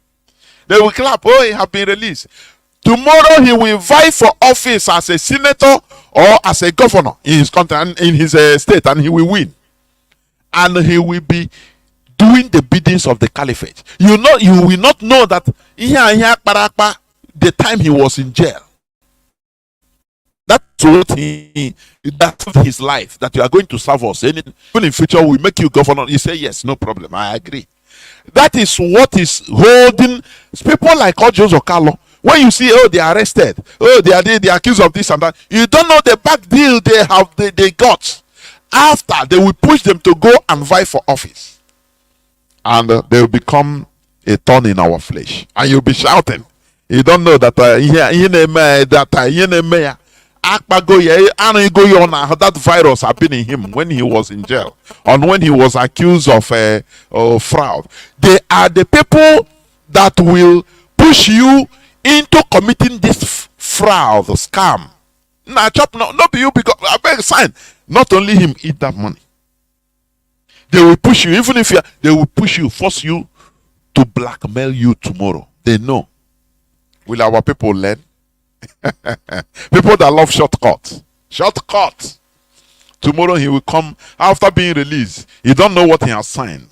Tomorrow he will come and become a governor, a senator. They call me, and you'll be shouting, "Oh, our road is not good, His Excellency." Oh, you don't know. He will sign the money and they will share. He will share it with the caliphate. If you talk, they will bring a military and kill you. That is what they signed. Not you see Hope Uzodimma. Haven't they given him certificate of return? Haven't they given to him? He know inside him. He know what he signed with the caliphate. Ndi Bondono. I thought on Nigeria honestly speaking.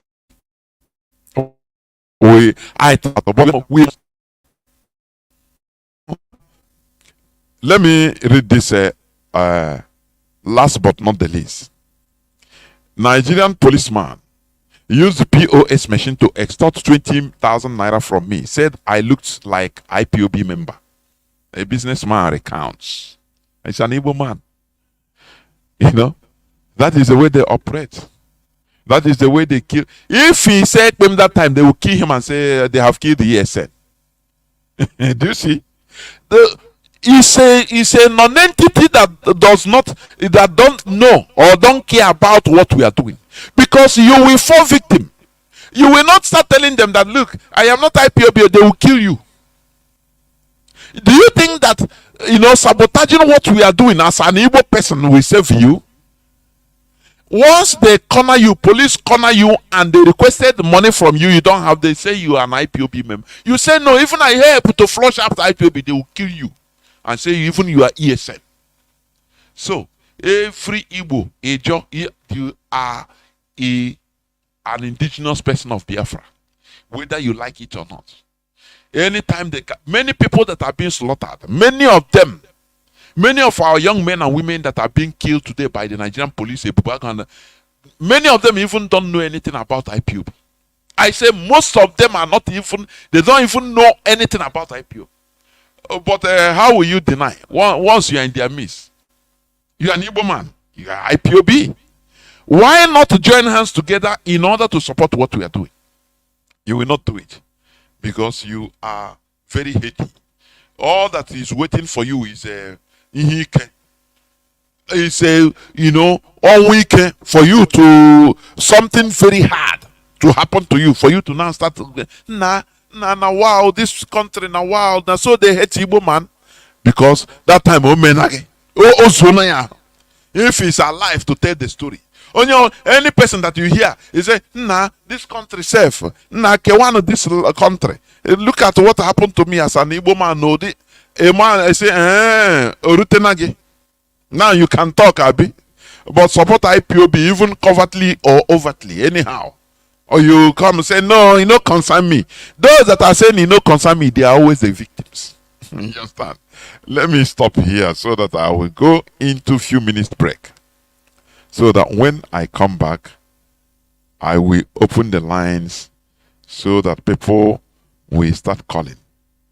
But do not forget that today is the 17th day of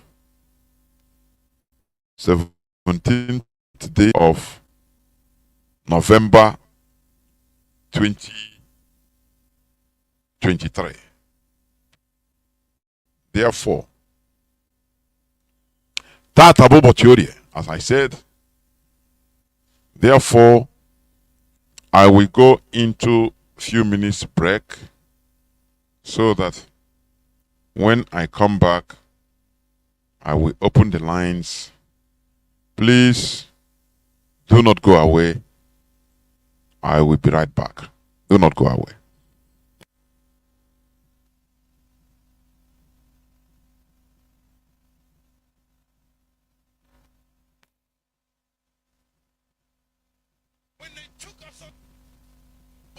When they took you from Africa and they banned you from being called Kunta Kenti, Rasul or Muhammad. All right. When they took us on that westerly course, then they forced us into their names. Teach. And they called us Smith, Jones, Robinson, Green, Brown, Hogg. A black man called Mr. White. That's right. Think about it. And when we go to China and we put our passport down and the Chinese immigration control official looks at that passport and he sees Mr. White, he expects to see a white man. And when he sees the black man, he says, uh-oh, this man doesn't know who he is. That's your track. But many of us as black people today, we're very foolish people. Right. Because we don't understand why another man gives you his name. Because when he gives you his name, the giving of another's name denotes possession. It means he owns you. As long as you're walking in another man's name, he knows he owns you. You can talk as strong as you like. Right. Yeah, I'm for black. Mrs. White. Yeah, they're laughing at you because they know that when you take another's name, that's why in marriage, in the tradition of marriage, the woman takes the man's surname. Go ahead. And leaves her maiden name because that taking of the other's name denotes possession. In the event of divorce, you don't walk around with the other man's name. You now relinquish that name because you're no longer with that one. What brings about insecurity is when you have a false concept of yourself. And the false concept of self is white supremacy. They believe that they are better because they are white. And as a result, see, when a man has that kind of silly mentality, Hitler had the silly mentality that the white man, the Aryan, is superior. So then at the Olympics, Jesse Owens picks up all the Aryans. Hitler is outraged. He's angry. The white man pushing white supremacy. That's why they would cut off our penis when they would lynch us. Penis envy. They're afraid of the black man because of our potency, because of our manliness. Because when you look at the black man, he's a real man. He's strong. So then they would have us as mandingos, fighting one another. That's why even today, they want to be the heavyweight champion of the world. They can't find a white man to do it. So they tried to turn a black man, Frank Bruno, into a white man. They called him the Great White Hope. They're desperate. We're not allowed to play golf. Why are we not allowed to play golf? Because we are inferior. We can't play the game. But let one black man into golf. Then all of a sudden there's a tiger in the woods. And he doesn't just play golf, he becomes the master. We're not allowed to play tennis. Let black people into tennis. We go straight to Wimbledon and win it in 1935. A black woman. Now, Venus and Serena, they run out of opponents. They have to play each other. The white people cannot compete on an even playing field. They let us into athletics. You can't run like us. You let us into any field of endeavor, we dominate it. So they feel, and they become very afraid of anything that goes contrary. And so every time a black man stands up for black people, Martin Luther King, shot down. Malcolm X, shot down. Patrice Lumumba, shot down. Steve Biko, shot down. Everyone. Nelson Mandela, they locked him up for 27 years.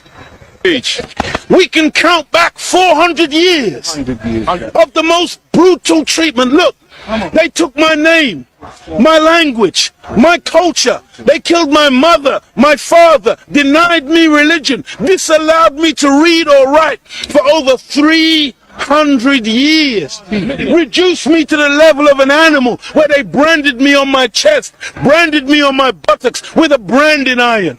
And they called me 3/5 of a human being in the American Constitution. Is that the act of a human being or the act of a devil? It's for you. You answer it. We're just calling white people names. No! We're just going on the basis of what we have experienced. Black people were taught to hate ourselves. Right. Even to this day, many of my people suffer from self-hatred. And you will see us trying to change our skin color. When I was born in the 50s, in Jamaica, they would take, like my nose, the mothers would sometimes take the nose and tried to squash it, to hate self, that they felt that the baby was ugly if it had thick lips and broad nose and black skin. And so this is in order to counterbalance that degree of self-hatred, there had to be a teaching given by Elijah to black people that would allow us to fall in love once again with ourselves. See, because look, I know you're a wise man, and so you must understand that I'm a baby in wisdom, but I'm not a fool.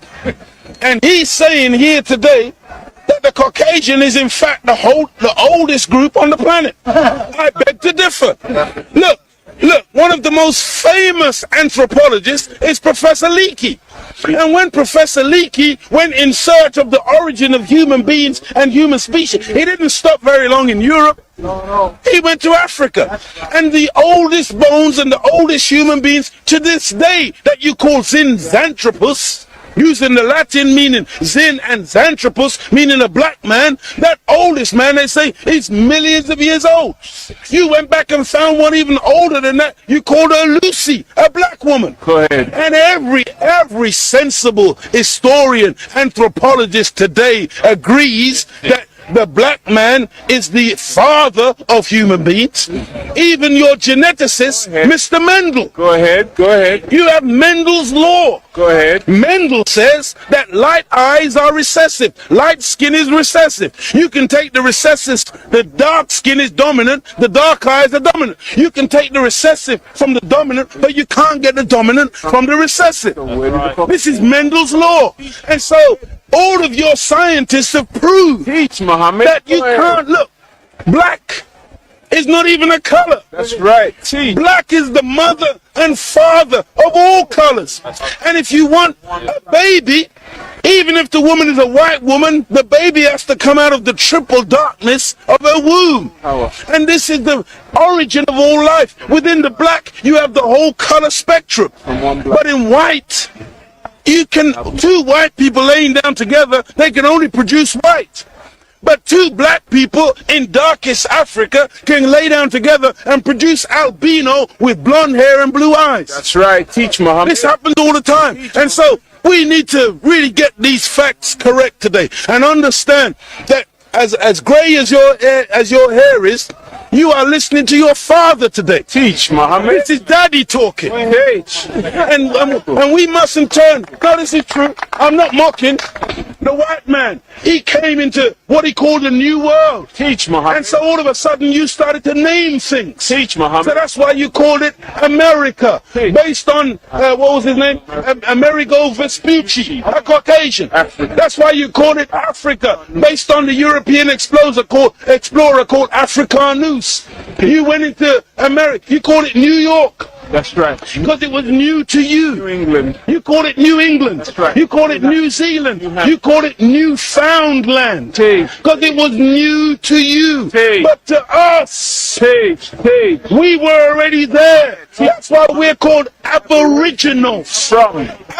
Meaning abstracted from the Father. Muhammad. From God himself. Original. Meaning the first. But you won't find Caucasian people calling themselves aboriginal anywhere on the planet. Because you're the new man, Paul Newman.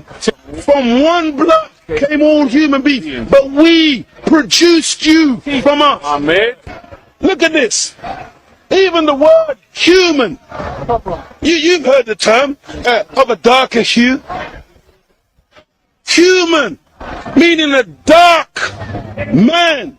Human, a man of color. That's why the topsoil of the earth is called humus. It is the dark organic material that gives life to the earth. Whenever you take away the dark organic material or you denature it, you're left with white granulated sand. Desert. You want to see those of us who think that white something to glorify in. No. It's a psychological thing with white people where you want to find your place. And your scientists and your historians, they spend so much time asking the question, where do we come from? Because they are puzzled as to your origin. Look at the Chinese, look at the Asians, look at the black people. All of us got dark eyes. All of us got black hair. The only one on the planet who's got ginger hair, blonde hair, brown hair, gray hair, brunette. You are the one that's gone around the world making everything based on color. You were the one who went into Australia. You were the one who went into South Africa. You were the one who went into Asia and classified people and things based on color. So that's why this man, Yaqub, he wasn't a madman. He wasn't a mad scientist. He was a good scientist. And the Caucasian person is a person who is anti-nature. That's why when the sun comes out, I'm energized. Me and the sun, we got a relationship. I love the sun. I don't need no sunscreen. I don't get cancer from the sun. Me and the sun have got a good relationship. I love it and it loves me. But white people, you got to put sunblock on.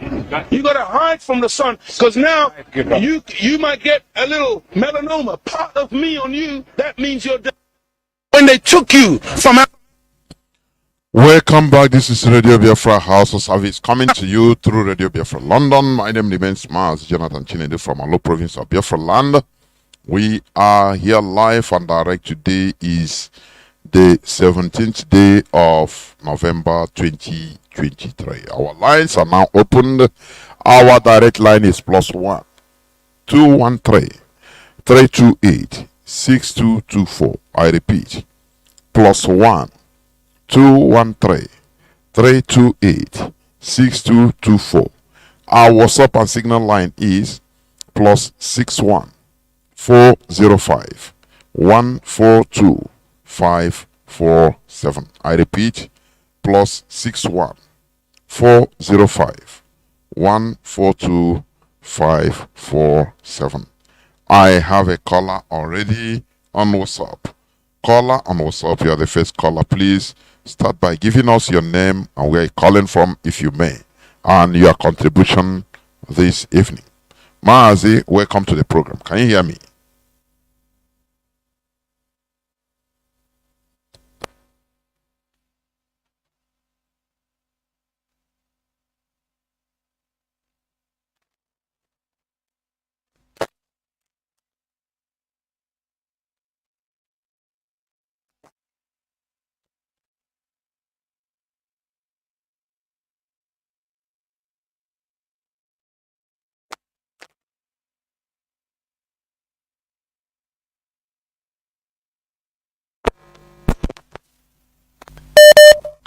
Mazi,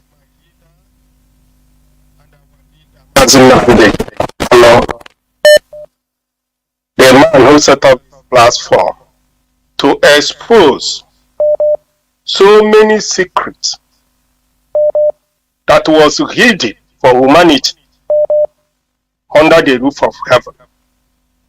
I greet him once again. I want to start from the Abacha you talk about this evening. I know the time of Abacha. Abacha was the best, one of the best military government in Nigeria. During the Abacha time,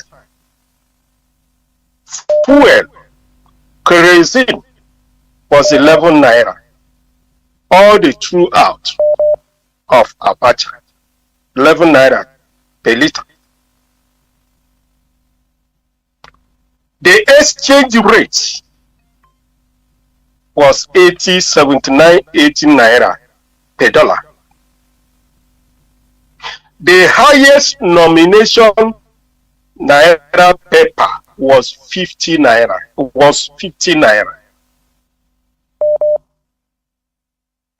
Anything you bought in the market was whatever you bought today, 1 month, 2 months, 6 months, throughout Abacha is the same.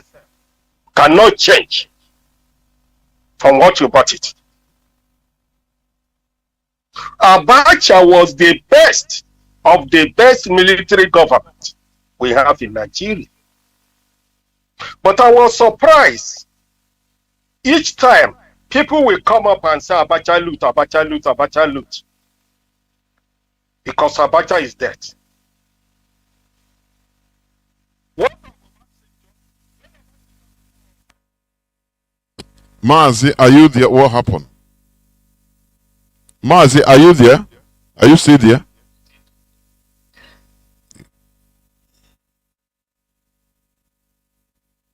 Obasanjo was the person that print 100 naira from 50 naira.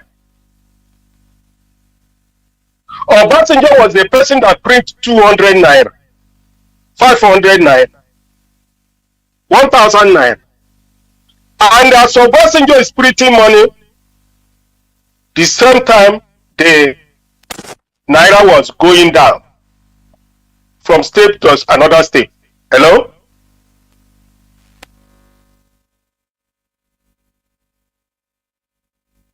Obasanjo was one of the worst human beings existing in Nigeria. Obasanjo, you see.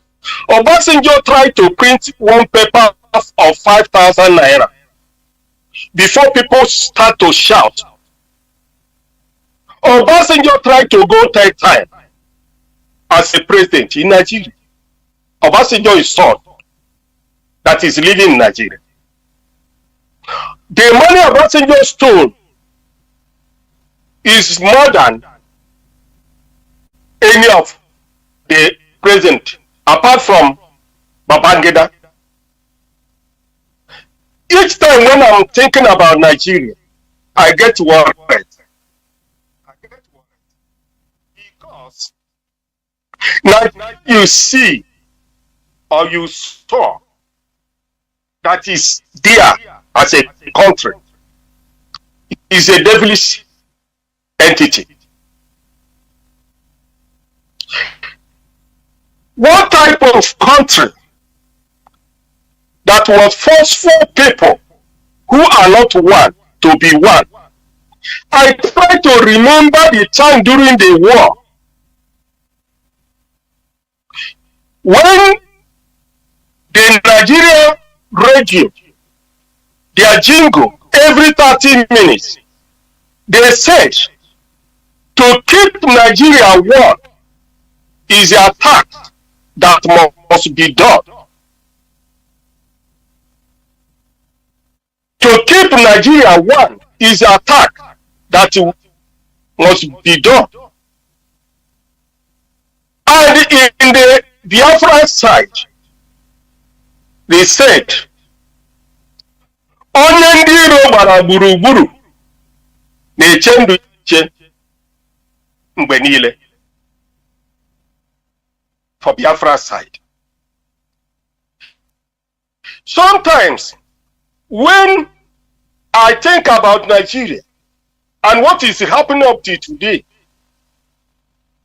the Nigeria you see today, the plan they have on Igbo race is something terrible. And our leader came up with this radio to expose many things that people will hear and to know that Nigeria is not made for humanity, that Nigeria was made for criminal. Look at today. Everything about Nigeria is criminality. The president of Nigeria is a criminal. So many senators are criminals. So many governors are criminals. Just for example, what is happening in Imo State. The Britain and Fulanis have succeeded to force criminals to be a leader in Igbo land, to make sure they destroy them. And everybody has seen it koro like this, and it is happening. How do you think that a country that is promoting criminality is for human being to live? How? If you go to religion in Nigeria, both Christianity and Muslim are all criminals, enslaving people. People in Nigeria are slaves in the church. People in Nigeria are slaves in the mosque. They close people's eyes using religion. You are believing for what you don't know. You are going to heaven without looking for here on earth. Forgetting that the best thing you have here on earth that God have created is good government. The white people knows all these things before they bring the religion, Christianity to Igbo, and they destroy Igbo people. Today, when you are telling the Igbo people to look back, many of them are sheepishly thinking of going to heaven. Let's assume there's something like heaven that somebody will go after death. How many Nigerians, anybody who says he's a Nigerian, that is a criminal, then tell me where you are going to heaven, if at all there's something like that. When you are telling the Igbo man today the truth, they will think that you are telling them, you are lying to them. If you are a Christian in Nigeria and you are a criminal like Hope Uzodinma and co, you are looking to go to heaven. The so-called men of God, the reverends, fathers, the bishops, they are collecting money from the federal government to make sure they help to make sure Nigeria become Muslim tickets as it is today. All this thing is well organized to make sure black people remain slaves for the white people forever. The thing that is bothering me is this. If people who are hearing Radio Biafra day and night, if you cannot learn from our leaders, past broadcasts, and the president, some of us who are hearing Radio Biafra, who have learned so much to teach the foolish black people, to know there is nothing you call heaven, that somebody will go when after death. Have you seen how foolish the black people, after hearing all these things, somebody will make up in his mind to be a saboteur, to destroy yourself, like autopilot and all of them. Do you know that white people who have heard our leader preaching on this radio, and they are hearing the same black people who are fighting to remain slave in the name of saboteur, you are worthless as a black man in the foreign country. They don't have regard to you. This clip you are playing now, Mazi Jonathan. If you listen to that very clip very well, black people are shameless. Black people has no sense of reason. After hearing from Radio Biafra, what our leader has been saying on this radio, you will see black man working very hard to destroy this movement, like autopilot, like Nenianya, like Kanu Kanu, like Aloye Jimako. All of you, God will punish all of you.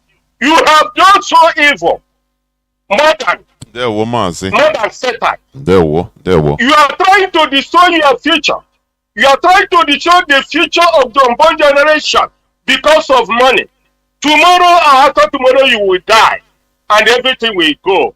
You go empty-handed. Mazi, round up. Mazi, thank you very much. Punish all of you who are working hard against this movement. Mazi, round up. Mazi, round up. People are here waiting, please. Turn this movement. Will be your strength.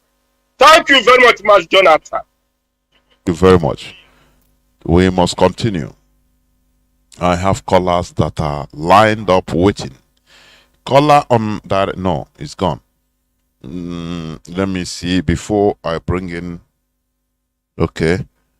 Mazi, I'm here joined by Mazi Ezekulie. Welcome to the program. Mazi Ezekulie, welcome to the program. Can you hear me?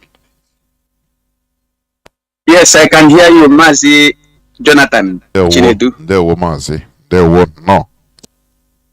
As I listened to your program this evening, and you touched on so many issues, I want to pick up, first and foremost, fellow Biafran, my name is Mazi Ezekulie.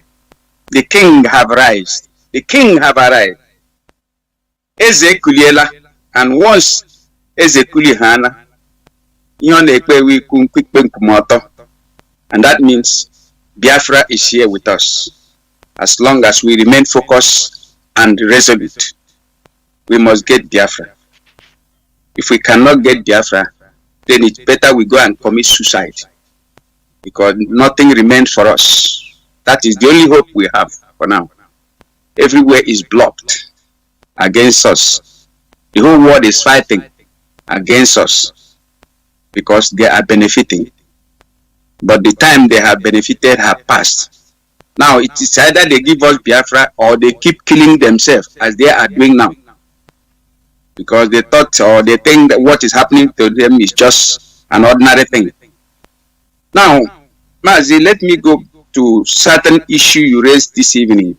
Number one, I will touch on that of name changing and that of Israeli man who was accusing, of course, he was making that statement against South African Julius Malema, because Julius Malema seems to be carrying the issue of Palestinian in his head, ignorantly doing what he's doing and saying what he's saying without even knowing the fact and truth about what is going on in that particular place called Middle East.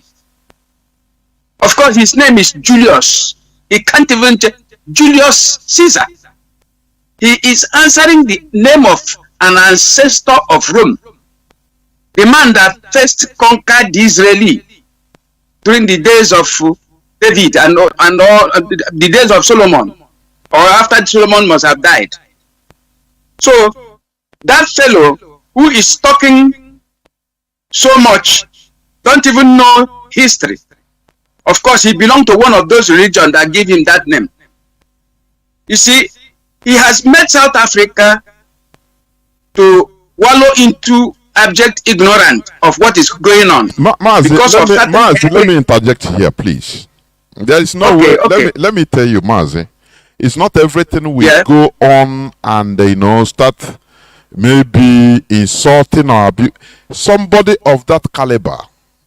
For your information, you are an elder, yes, but somebody of that caliber has inside information more than you. I'm authoritatively telling you. There are classified information he will have that is not at your disposal. So do not go attack. I use it as a statement, and there is no way what the man said is he used color, black race, color. So it's not something we are going to now start attacking Julius. He is vying for a presidential office, please. There are some informations he have you cannot even dream to have it. I am telling you, please. Let us stop making this mistake of attacking. You thinking that everything is just attacking one person for one thing or the other. He knows what he's doing. So let him be and make your contribution, please. It's not everything we go on to details like that. Please, Mazi, I beg you. There we'll go on.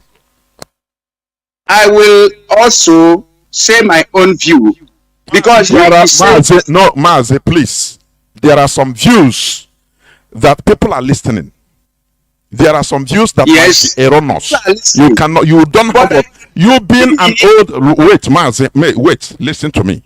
You being 100-year-old, it doesn't mean that you knows everything. These people are. He told Malema said he was there. Let me tell you one thing.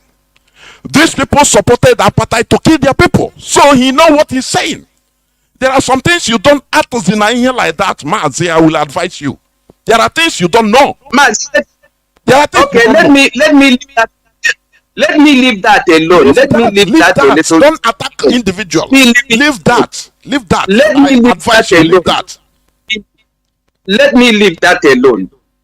But also remember, there is this very particular thing that happened in our land. The Biafra Civil War that was sponsored, instigated, and financed by Britain. Britain instigated, financed the genocide war in Biafra land.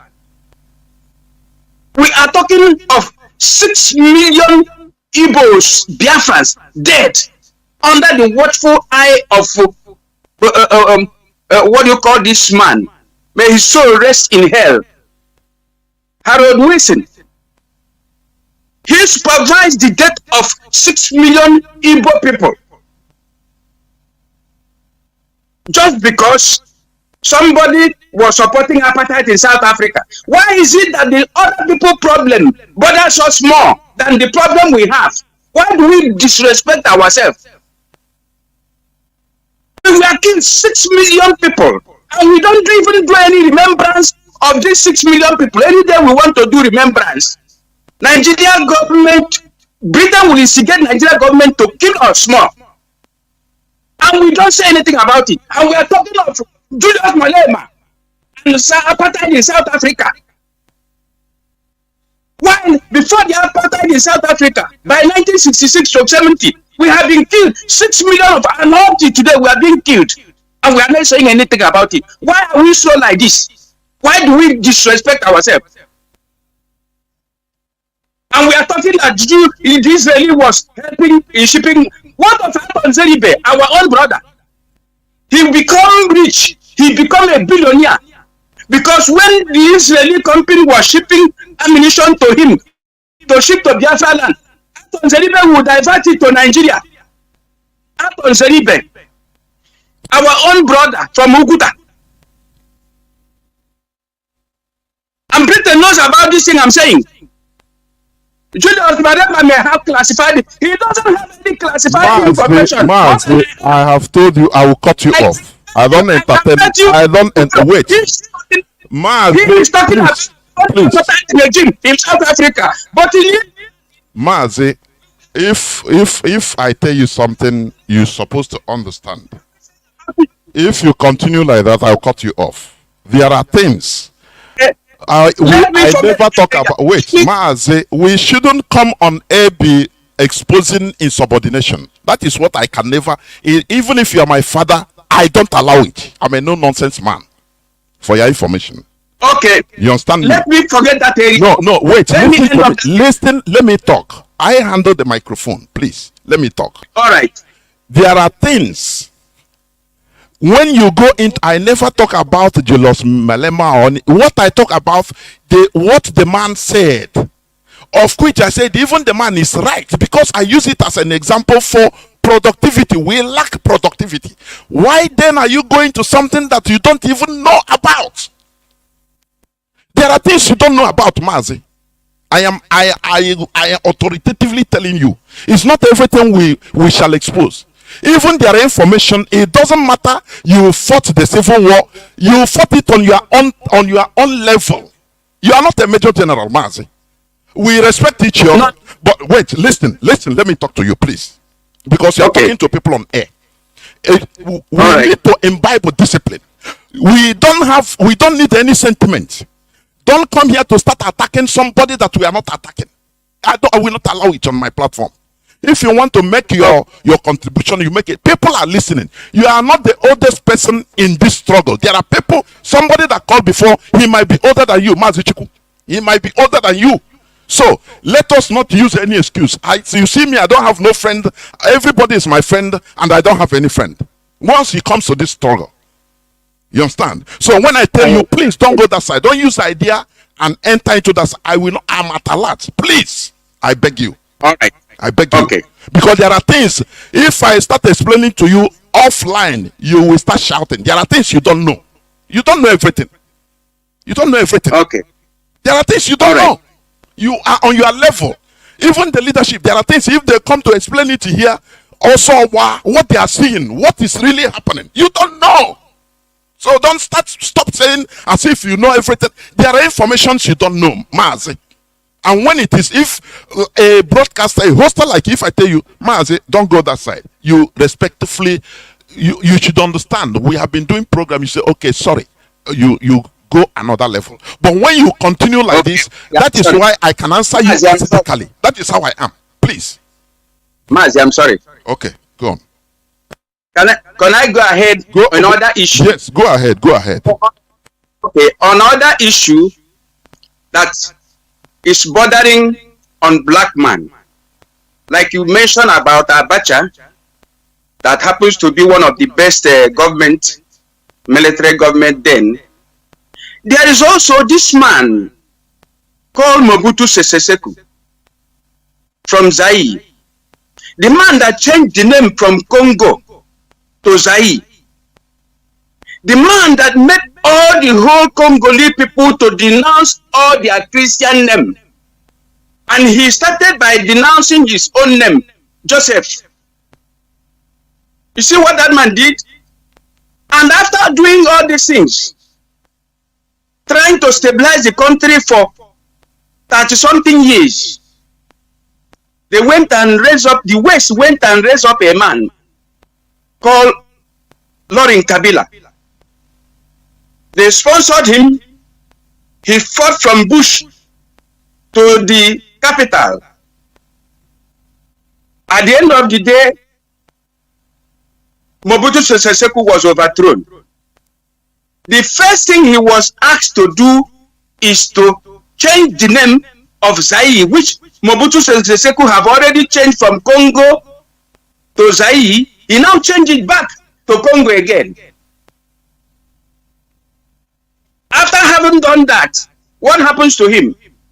He was immediately overthrown, because that's exactly what the West wanted that moment. He has done what they wanted, because remember, King Leopold of Belgium was the one that owns that particular land. He called it Congo Belgium. So there is a document behind that name, Congo. And once that name was revised back after something years, they killed Laurent Kabila. and replace him with his son called Joseph Kabila. You see how the West work with their interests. So the West are after their interests. They are not after our well-being or after anything. For example, when Mbono Jike said that the only man he will only trust in this, the only white man he will only trust in this life is the dead white man. But the living white man, he will never trust him. And at the end of the day, he was meant to get away from this surface of earth. So what I'm trying to say is that we, the Igbo people, have entered into one chance bus because they are gradually, extensively exiling us out of our land. What happened to the Jewish people will eventually happen to us in the next 1,000 years to come, because it's a very long time program. They are programming us. Everyone you talk to now in Nigeria is trying to get out of the land. Look at all our elders are all in America and all part of European country, enjoying themselves. The same thing happened. The death of the Jewish people happened because they were exiled in numbers by Constantine and by some Roman empires, and that ruled that time. They were all exiled and the land given to another people. But our own is done systematically, extensively, that even the elders are supposed to be the custodians of our culture and the tradition are all in America dancing. Some are even building old villages in certain area in Houston, calling the white people to come and see how they live in their own place. So it is a program of 1,000 years. If we are not careful, if we write this thing down today, those people that will be living in the next 1,000 years will see that what happened to us in the next 1,000 years have been programmed today. So we have to be very careful and have to be resolute in fighting for this particular freedom. By all means, we need to have our own country so that our people will start coming home. If we fail in getting Biafra, we are gone as a race. That's my own submission. Thank you, Mazi. There were Mazi. There were. Thank you very much. We must continue. You know, once we have to correct ourselves in some certain issues, because there are things that you might not know. I am telling you. So that is why discipline is very good. Once they say, let us go this way, you say, okay, there is a reason. That is why there is leadership in a structure. Go, you go. Stop, you stop. It's not a bad thing. Caller on signal, please hold on. Let me take this caller on direct line. Caller on direct line, can you hear me? Caller on direct line, please.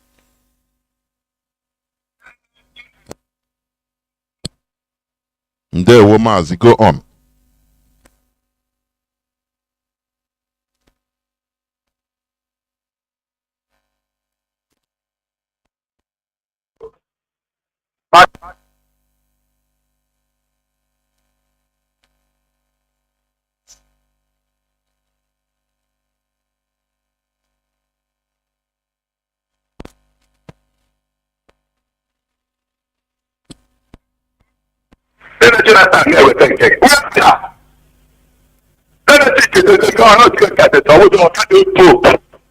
But you should to think.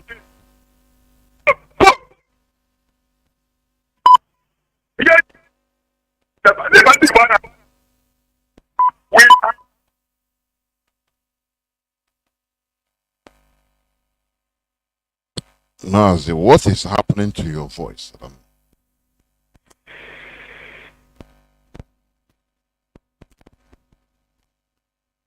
Go on, let me see.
Ndewo Mazi.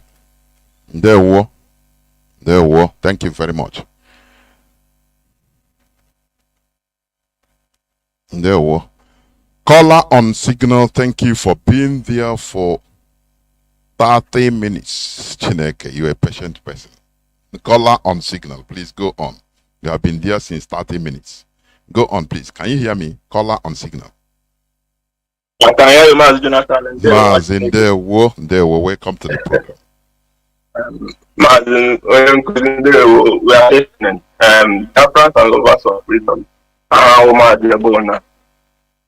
First, before I proceed, good day to our Mazi on board. Mazi is the other day.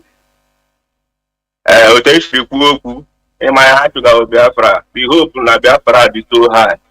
I am not just Mazi Kuroko to support about the program on religious matter on Wednesday. Mazi, speak to your father. I want to respect our daddy. But the way you put I feel what is not right, we must condemn it. We are Biafrans. We are not hero worshippers. Mazi Jonathan and they will. Mazi, after listening to the clip he played, before you open your line, I begin to understand that no one anymore. The problem, there has never been peace in this world. The peace has been the peace of the survivor, because there is no peace for the oppressed. There is no peace for you that is being conquered. They can never have peace.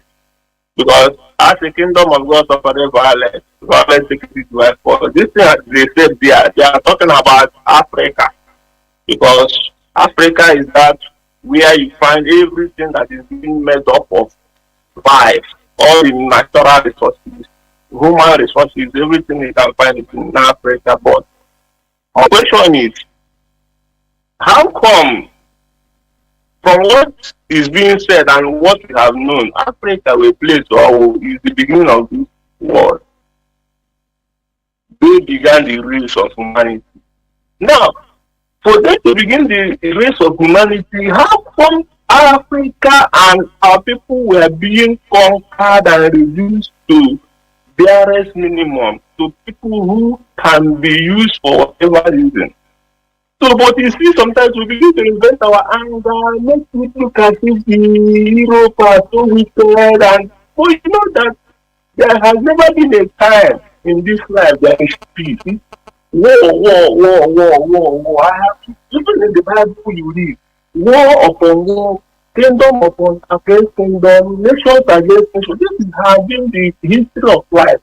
Russia today was non-Soviet Union. They were conquered, but now they have regrouped and come back again. Now, an evil man, as a Biafran, would be calling Britain, calling this, whereby the Nigerians you are being cobbled into, Nigerians are being caged into with your fellow black men from other race, Yoruba race, Fulani, Hausa.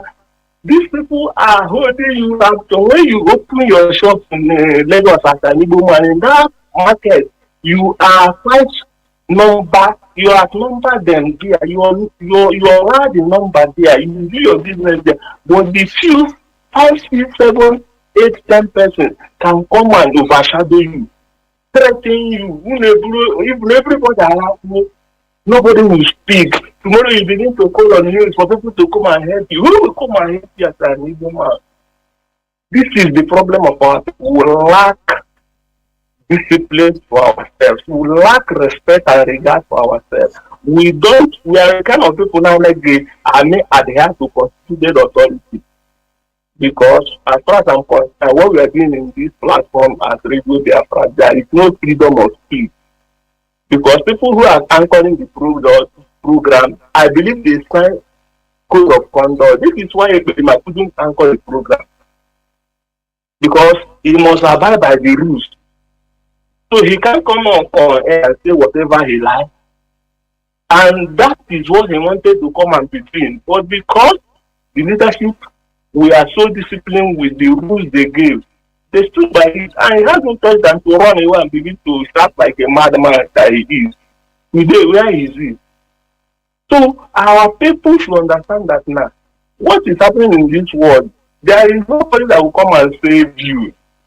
When you say we are being conquered, we are being killed, we are being that, all these people, they did all these things for their own survival and they're still enjoying it. So who are you now that you know that people are killing you to survive, deprive you everything, but today, do you care? Do our people care? Those Igbo people you're talking about, do they care that something happened to them? Are they not all over the places? Today, you go to embassies, they are the ones passing them running away. If they get money, they want to run outside country. Lagos, everywhere, they are migrating. It has become a normal thing. So, if you look inward, what is happening to us, that's why we people, the other name one slave, name one common, name one people who others we see as people who cannot even think for themselves. Because we always like to blame outside for our problem, whereby we have people like you. I heard the morning program, everyone naming the address. What is he saying? That he didn't say that they should come back east, that they are planning to build a market in the 36 states of Ankafeta in Nigeria. Look at the mentality of somebody who wants to governize his people, who is the leader of the people. So you're leading them from a strange land. You don't want to build where you come from. How can you be respected when your place is not okay? A white man has the right to come and tell you that you are not worthy of a human being because you can't provide for yourself. Today we have land, we have materials, we have everything, but we don't know how to harness some of these things. It's this same white man that came and begin to find some of these things to teach us. So you can see from the one who have not really accomplished anything as it is, apart from the fact that our internal leader was made to do good and save us and handed the mantle of leadership to our leader in the Mazi and the Kano that is holding firm today for us to get Biafra. This is only dignity of Igbo man, Biafra. And this Biafra is not only Igbo, it encompasses other religions, other ethnicities that make up the Biafra. So when we are talking of issues on Biafra, let's always focus on this Biafra that our leader gave us, so that we can accommodate every other region, so that we can so that we can go in that route and get what we want. Because if we feel anyone we can do it alone, we want to make it a personal thing. No, we can't achieve it because the more you do your own greater, that will not be informed, that will not be issue that they are common. Their own inactions will also be dragging what you're doing that because it can make an international movement, a diplomatic movement, because you're using the name to go. When you go there, sometimes you see what they're doing in their own end. Those people will be using it as a reference and they don't look at what they're doing from their own end. It becomes a problem that has been inside you. So let's always imbibe by that spirit of unison, encompassing every who can cry of Biafra. That's why I appreciate our brother Mazi for his wonderful job of uniting our people. It is a welcome development. Mazi, we must get Biafra. The condition of our leaders of our leaders is what we ask for. Mazi, thank you very much. We will continue. For your information, here, Mazi Ezekulie has no problem. He's a veteran. You know, when we are in the business of the people, so there is nothing. Like what he apologized, even that day after me and Mazi Ezekulie we talked, he laughed over it. He has no problem. It's not something. He's a hardcore. That I am telling you. So it's not something. There is nothing personal about anything. Please. Caller on. Let me see. Caller on direct line. Can you hear me? Caller on direct line. Yes. Mazi, Go on, please. Call out direct line. Mazi.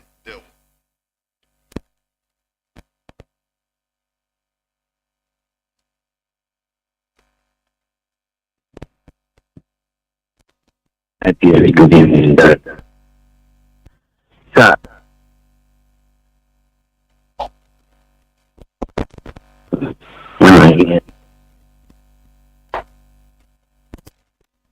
I'm 2 weeks after independence.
If you don't want to sit, you just wait.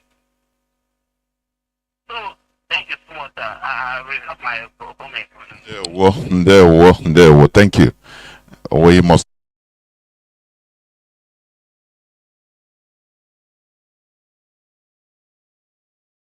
Since 15 minutes, going to 16 minutes. Mazi, good evening from here. There, Mazi. There, Mazi. Shall be well with you, and you shall be well with Onyendu and the leadership and all the principal officers and IPOB at large. I salute you. This your brother and your son who go call you from the UK. Mazi Jonathan, I appreciate you once more again, and I want to say something here. Sometimes I sit down quietly and I keep thinking about my people. Before Nigeria, there is Ndibo and there is Biafra. You know, one thing that baffles me, sometimes I think about Mazi Jonathan, I hope I'm coming out clear. Mazi, do you remember a man that they call Clifford Orji? Do you remember that name? Now, the reason why I'm going there is I just want to let our people understand something. The man they call Clifford Orji that they say was eating human being under the bridge or something like that. It was all over the whole news. It was all over the place. Clifford Orji. I hope people remember that man. But you know what baffles me? Sometimes I ask my people, sometimes I keep asking myself, and when what is wrong with us? I ask myself that question. I can't. Sometimes it's like I don't get the answer. I want somebody to can tell me exactly what is wrong with us, because in our land they find nearly 80 bodies of Ndi. These are Ndibo. These are not Fulanis. These are not Yorubas. These are Ndibo. Some of these, my brothers and sisters, are the people who are traveling to their various parts to go and do their business. They were stopped and marched in the bush by Fulani terrorists, and if their family didn't pay ransom, and they were killed. Sometimes I still one place where I keep thinking about these people.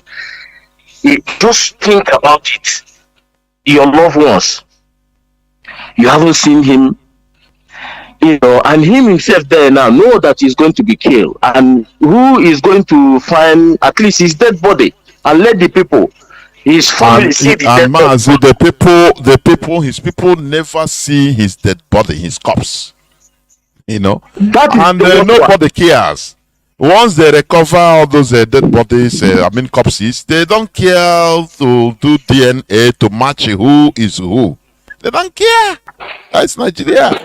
The people will live on everlasting trauma.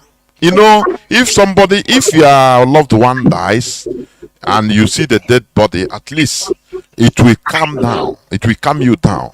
But every time you're expecting, maybe Ogaronisha, maybe on hostage, maybe that trauma will keep on haunting you until you die, and even those that are coming after.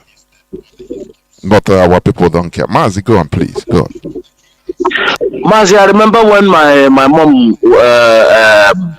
always go to the market of this. There is a trailer market they used to go in during that time in one far away. I think it's Nohaji or somewhere like that. They always go and buy things. Anytime that woman is not back yet, if I haven't hear their motor, the horn of their motor, I will never go to sleep until that woman return. I'm telling you, if that woman have never returned home, I will never go to sleep until I hear her voice. You know what for me is, I keep asking myself, because what you see, you have your brother feeling. You have that feeling of, even though if it's not your biological brother, you see these people that they find their dead body. Sometimes I keep asking myself, this is our brothers that travel. If they are not going to Lagos, they are going to Enugu. If they are not going to Enugu, they are going to Aba. If they are not going, they are going their various businesses. And we are killed in our own land, not even outside, in our own land. This atrocity was going on. 80 bodies. Some of them have started decomposing already. Do you know that none of this news today as making it as a headline? None of this news. This is genocide. Crime scene that was supposed to be. I even heard that some people even calling Oti to telling him to drop the case or telling him to, not to talk about it. Even to apologize to the Fulani there. To apologize for making statements, for conducting all those searches. Unbelievable.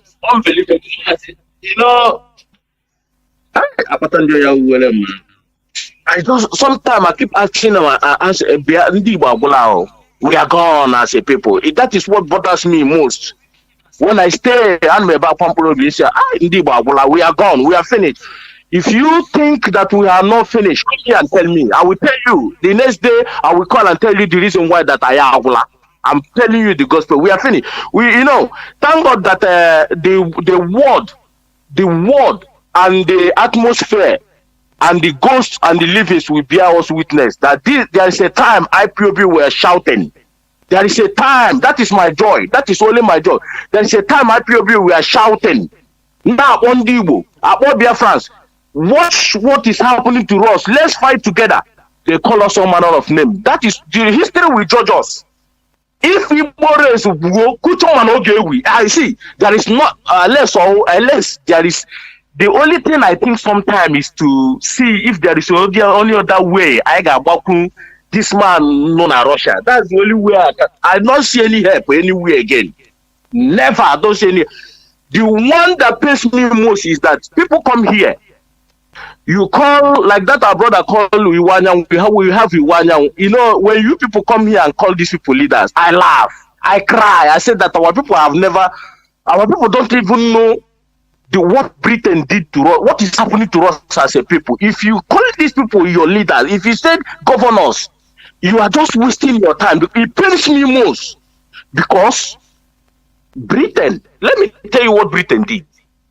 I always say it all the time when I come to radio. I told our people we have no leader. The only leader we have is Mazi Nnamdi. If you live in somebody's country, you can able to write. Some of us are living in Europe for 20 years, 25 years. If you don't know anything about that country, then something is wrong with you. Because what you are seeing in our land, all these people you are seeing in our land, these are British agents. I keep telling our people, Mazi keep telling that the black people when you are talking to them as only showed you as a black man, they will never regard you unless they hear it from a white man. That is only what black people is made of. I keep telling our people that from all this all these people are agents of Britain in our land. You know why they are agents, and you know why Britain is afraid? Let me tell you something. Any country that committed genocide, yes, they always put it in a record, and that country has a dent in their name. If you don't know, if your country is being placed on genocide, that you have committed genocide, it's not good. It's not a good record for that person. Britain committed genocide against us. So how they are going to suppress us is to rear all these people you see. These are the people that is suppressing us. These are the people you see. All these governors, all these politicians you see are never your brothers. The only thing that I am asking to Kabiama is to give us the strength to cut off these people in our land. That is the only way. When international community come to speak, look for who they will come to speak. They will come direct to speak to IPOB. We tell them we don't have no leaders. These people you see, after the war, before the war, Britain have planted, and before the war, and after the war, they have planted these people so that these are these people that are going to defend them. Nde on our land is defending Britain. Iwanyan is defending Britain. What about the one they call his name that was giving weapon and he was diverting it to Nigeria to kill his own people? They are the people that are defending the atrocity of Britain. Britain does not want this genocide to tag in their name. This is what they are running off. They are running helter-skelter because that's what Mazi Nnamdi Kanu say. Britain thought that they are going to sweep this genocide under the carpet, but they will never, because they know what it is to tag a country genocide. That is why IPOB is here. That is why we are pushing to make sure that we hold Britain responsible for the genocide they commit against our people. We did not do anything. Our only crime is to stay in our own land, and Britain have come and say, you are Nigeria. What is Nigeria today? We don't know. And our people never ask themselves a question. What is our future in Nigeria? Mazi, this is where we leave it to ask our people. Ask yourself. You are looking at Nigeria today, and they said that Igbo man will never rule Nigeria. And you don't ask yourself, what is our future? I keep asking myself, what can you do the future in Nigeria? No good road, no hospital, no industrial, everyththem in our land that we're supposed to sustain as a human being, they cut it off. Even our own railway that we born educate them, them build, they remove it. Remove it. None of these people you are calling here are called politicians. You call their name. Now, one happens in there that these people are British agents in our land. These people don't know that they always plot agents to checkmate you. The same way they know that IPOB is a peaceful organization and they plot infiltrators. Our people don't know. You are praising infiltrator and you say you want Biafra, and infiltrator is there killing you, trying to make international community tag you as a terrorist, and you are praising him, and you don't know that that man is there trying to make you to go to the pit of hell. Mazi, I will leave it here and ask our people. If you wake up in the morning, you ask yourself, what is our future in Nigeria? By the time you keep asking yourself this question, maybe one day you will come out with a good result. And please, stop coming to Radio Biafra, I plead, and say that these Igbo politicians, your governors, if they can do this, I will bet with my life. There is no any Igbo politician in our land that can do anything for you. Do you know that these 80 bodies of our people alone can trigger tsunami? Even the protest should be going on up to no even person even raise up. Nobody even protest. But according to protest, this one is not IPOB. But according to protest, that we must to know why. We must to know who killed all these 80 people. Everywhere, all the whole Igbo land will be shut down. But even now, say that we must know who these people, who murdered these people. It can never happen in Yoruba land, rather in Hausa land, where Igbo people are dominating in Ugwausa. They said that where they are doing their business, that they find two Fulani or Hausa people dead body. That time you will know that Nigeria is not for you. Mazi Ndewo. Ndewo Mazi, Ndewo. We must continue. Let me take these callers, last two callers waiting. Let me see. Caller on signal Mazi Madabuchuku. Ezu. Yes. Ndewo, thank you for holding on. Please. Go on, please. Mazi Jonathan, thank you very much for your work for our motherland. Good evening, dear friends and lovers of freedom. My name is Ifan Chukwumada Apuchi, and I'm calling you from the Netherlands. My brother, let me make some announcement before I go into some part of your submission tonight. The indigenous people of Biafra in the Netherlands invite you to our Eastern Security Network support program. This will come on 2nd of December. That is 2nd of December this year. And it will start by 3 p.m. That is 3 o'clock Central European Time. And the venue is Charity House by Madref 1239. I repeat, venue is Charity House by Madref 1239. Postcode is 1103 Tango X-Ray Amsterdam. Again, the postcode for SatNav is 1103 TX Amsterdam. And these are the numbers to call for inquiries or information. Please call +3168 790 2075. I repeat, +31 687 90 2075. Alternatively, call +31 644 84 9174. And I repeat, alternatively, call +31 644 84 9174. Please come and help in this effort to help our people that are guarding our bushes, so that our mothers and sisters and siblings can go to the farm and come back without ending up in burrow pit or in a mass grave. Please do your bit, and let's say you come fofo. Thank you, my brother. And yes, I want to touch in the issue of the manipulation of the news by the globalists and our people's inability to discern by reasoning and act accordingly. For example, this issue of fracas started with what is happening in Ukraine and Russia. Our people took one side or other as if it is their own war.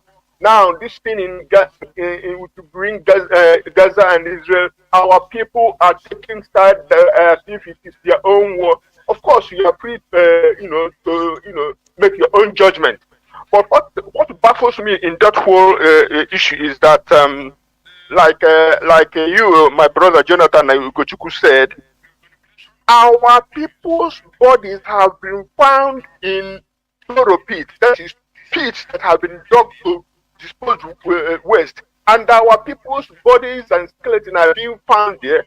Our people's bodies have mass grave in Imo, in Olu, in Izombe, in Ihiala, in Anambra, all over the place. I bet there are some of it in Enugu and Ebonyi, all over Biafra land. There are graves being found now. And our people are not making the noise they are making in the war and taking side for themselves and their people who have been killed, like that, taking side for either side in the war in the Middle East, or the war in what do you call it, in Eastern Europe by between Russia and Ukraine. So why can people carry other people's problems on their head and forget their own people's death? This is not they maltreated their people. No, their people are dead and they're in mass grave, and they're not talking about it. So, and then I ask myself, what has the what has the Igbo Congress World Igbo Congress? What has the World Igbo Congress that is made up of elite and in diaspora and at home and everywhere? Ohaneze want to champion Igbo cause. What have these groups and other cultural organizations, why are they not saying what happened to these people in the mass graves? Because that is why the APC, the Kabas and the neo-colonials Britain, that's why they want APC to succeed Buhari, so that they will bury the atrocities of that government. But our people who are the victims, our leaders, so-called in our socio-cultural organizations, and our politicians are not saying what happened to our people, so that they should be saying. So these things IPOB have been saying over the years, that our people have been slaughtered, is true. Because it's not a question of criminality. If I find one dead body in the bush, this is a question of mass killing and mass burial, and it has to be done by a state actor, and it has to be investigated. But it baffles me, the living hell out of me, that the powers that be, the elites of our land, the salt and cream of our society, are not up with arms and saying what happened here. I don't believe it. It's unbelievable. But anyway, we continue. I taught a little bit of international politics. Look, our people must learn, like what Madiba Mandela, because I saw that interview you referred to once in your program, Jonathan, where he said, nobody will expect his enemy to be our enemy. So we must learn to play the politics of interest, national interest, not national interest, the policy of national interest, so that we don't block one way because we think we like one person or one country more, and then we block maybe another side who may be even more helpful if we can allow them or show them the same humanity we are showing everybody. So what we must do is to be objective. This thing I'm saying, this thing I'm doing, will it be beneficial to my country, my nation, my motherland, Biafra? And that is it. No other sentiment. We guide our statements and our comments and our writings so that we don't antagonize anybody who hasn't done anything to us in favor of somebody who may not even want us to exist because of whatever reason, or don't even know that we exist. And so, coming to one other thing you said, my brother, in your submission, why is the brand of Christianity practiced in Nigeria, and most especially, I mean, in Africa altogether, but most especially in Nigeria, why is it different from other places, religious practice, other places like in Europe and America and in the East? Why? You see religious practitioners, liars and deceivers of our people everywhere.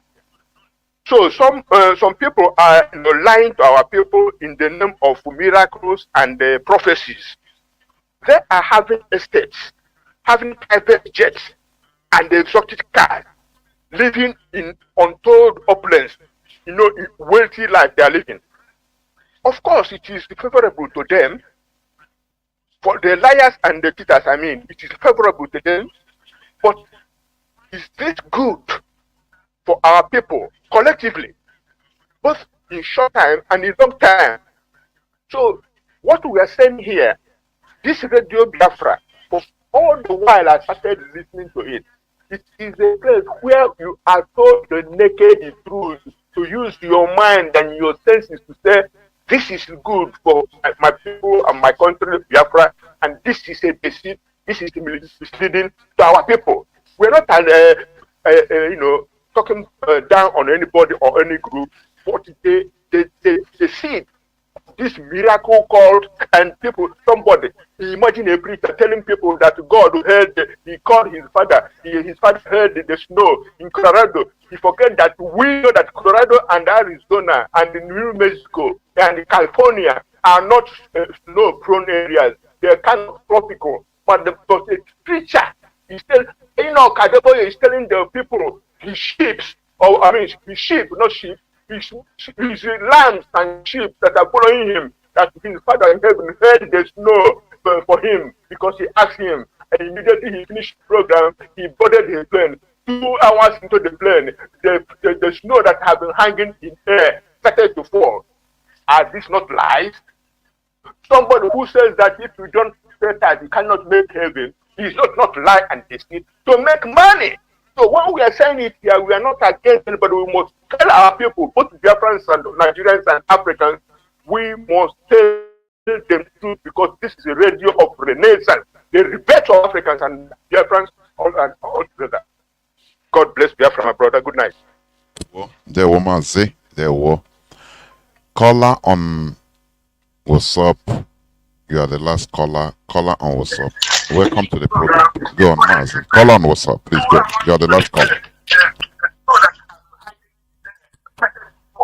Caller on WhatsApp. Can you hear me? Please go on. Well, Professor Jonathan, thank you for taking my call. There were Mazi. Can you hear me, Professor? Mazi, the whole world is hearing you. Please go on. Okay. Thank you for taking my call. Speaking to a brother who's here with the scavenger from Africa Sud, South Africa. I greet my leader, Mazi Nnamdi, a prisoner of conscience, who set up this Radio Biafra, a citadel of law and spirituality to educate us. And that that is what you, Professor Jonathan, is doing here. You know, people don't know the benefit of we are getting. We listen to Radio Biafra 24 hours. Even the only way I don't listen. The only time I don't listen to Radio Biafra is when I'm sleeping. I sleep with the voice anyway. So the reason why I'm saying it is enlightenment. Let me give you, for example, of what enlightenment do. You are teaching us in Radio Biafra here. Let me refresh all Biafrans their mind and what happened last time Radio Biafra, hosted by Professor Jonathan here, co-hosted our sister Miriam T. Our late sister, beloved late sister. May her soul rest in peace. You, somebody like me who is illiterate, who don't know anything, compare with a doctor. Do you know that one of our brother here, Dr. Donald Azubike, called Radio Biafra here and asked us who is our ancestors, what have our ancestors done? So if somebody like that can ask such a question, what did you expect somebody like me to ask? A doctor who is even in overseas in Europe, we ask how our ancestors look, what have our ancestors done, what you understand those things?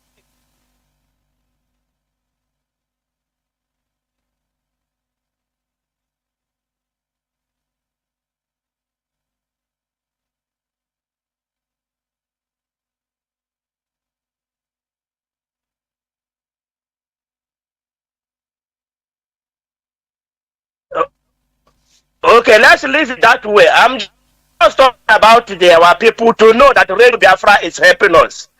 And when Radio Biafra is helping us, when we are making statement here, we are learning. And the person who co-hosting the Radio Biafra is also learning a benefit to both of all of us. Let me talk to African leaders and even Africa. You know, some of the Westerners say that we are barbaric, or they kill, but who they kill is their opponent. They don't kill themselves easily like that. It's their opponent.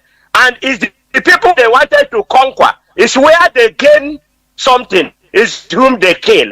But now, is it the same thing with our leaders in Biafra land? Because that is what times I say that these our leaders, these people we call our leaders, they are not really our leaders. They are just prison waters. Because if what happened in Anambra State and in Imo State is happened anywhere in the world, or anywhere, even in that Nigeria, enclave called Nigeria, in the north, there is nowhere.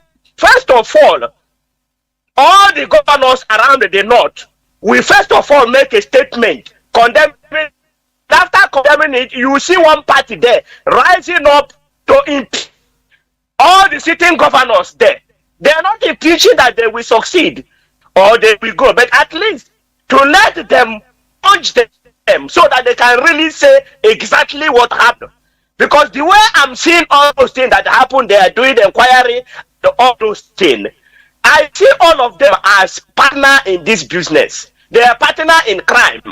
Because if to say now they are serious about it, or all the political parties in that Biafra land are serious, they wanted to help their people. One of the political party in that chamber or in that House of Rep or anything will raise up a motion calling both Soludo and even though they are who instituted the commission, but they are the present government. So it's unlikely that they will exactly say the truth, because the other people there will not allow them. And they themselves, how many times when did they start to kill these people? Have they killed for the 5 to 6 months and dumped them? What is the governor doing then the last 6 months? So that is why I say that they are all complicit in this crime. They're together doing this crime against us in Biafra land. That is what my own take about that. And I want to tell Biafrans that, you know, in West, when they are thinking about us, we must also show example, like all these things that are happening. When we cannot rise and condemn, when even our leaders cannot condemn bad thing, and we rise up and condemn outside, why we cannot give it? Dr. Professor Jonathan in Radio FM South Africa, I challenged one of the panelists there and asked him, did you people really know Africa history? This the one calling it, I don't want to call it. He said, you know, I said, did you know that there was a place they killed more than 6 million people in this Africa, in that enclave called Nigeria? Did you know about it? He said, no, he know, but it's not up to what, it's not up to 6 million. I said, but I've never heard anybody talking about Biafra, because if it's 300 people, if that maybe it's over 1 million, but that 1 million people talked about it. Since we have been shouting, crying, no radio station in South Africa carry about Biafran news. No even radio, no television, no station that write about Mazi Nnamdi Kanu. They only talk when they talk about the sensation. That's the name you hear from them. Why we are against about all these leaders in Africa, because that is why I call them prison warders. They are not helping us. Our leader to serve the zoo and come back in shame.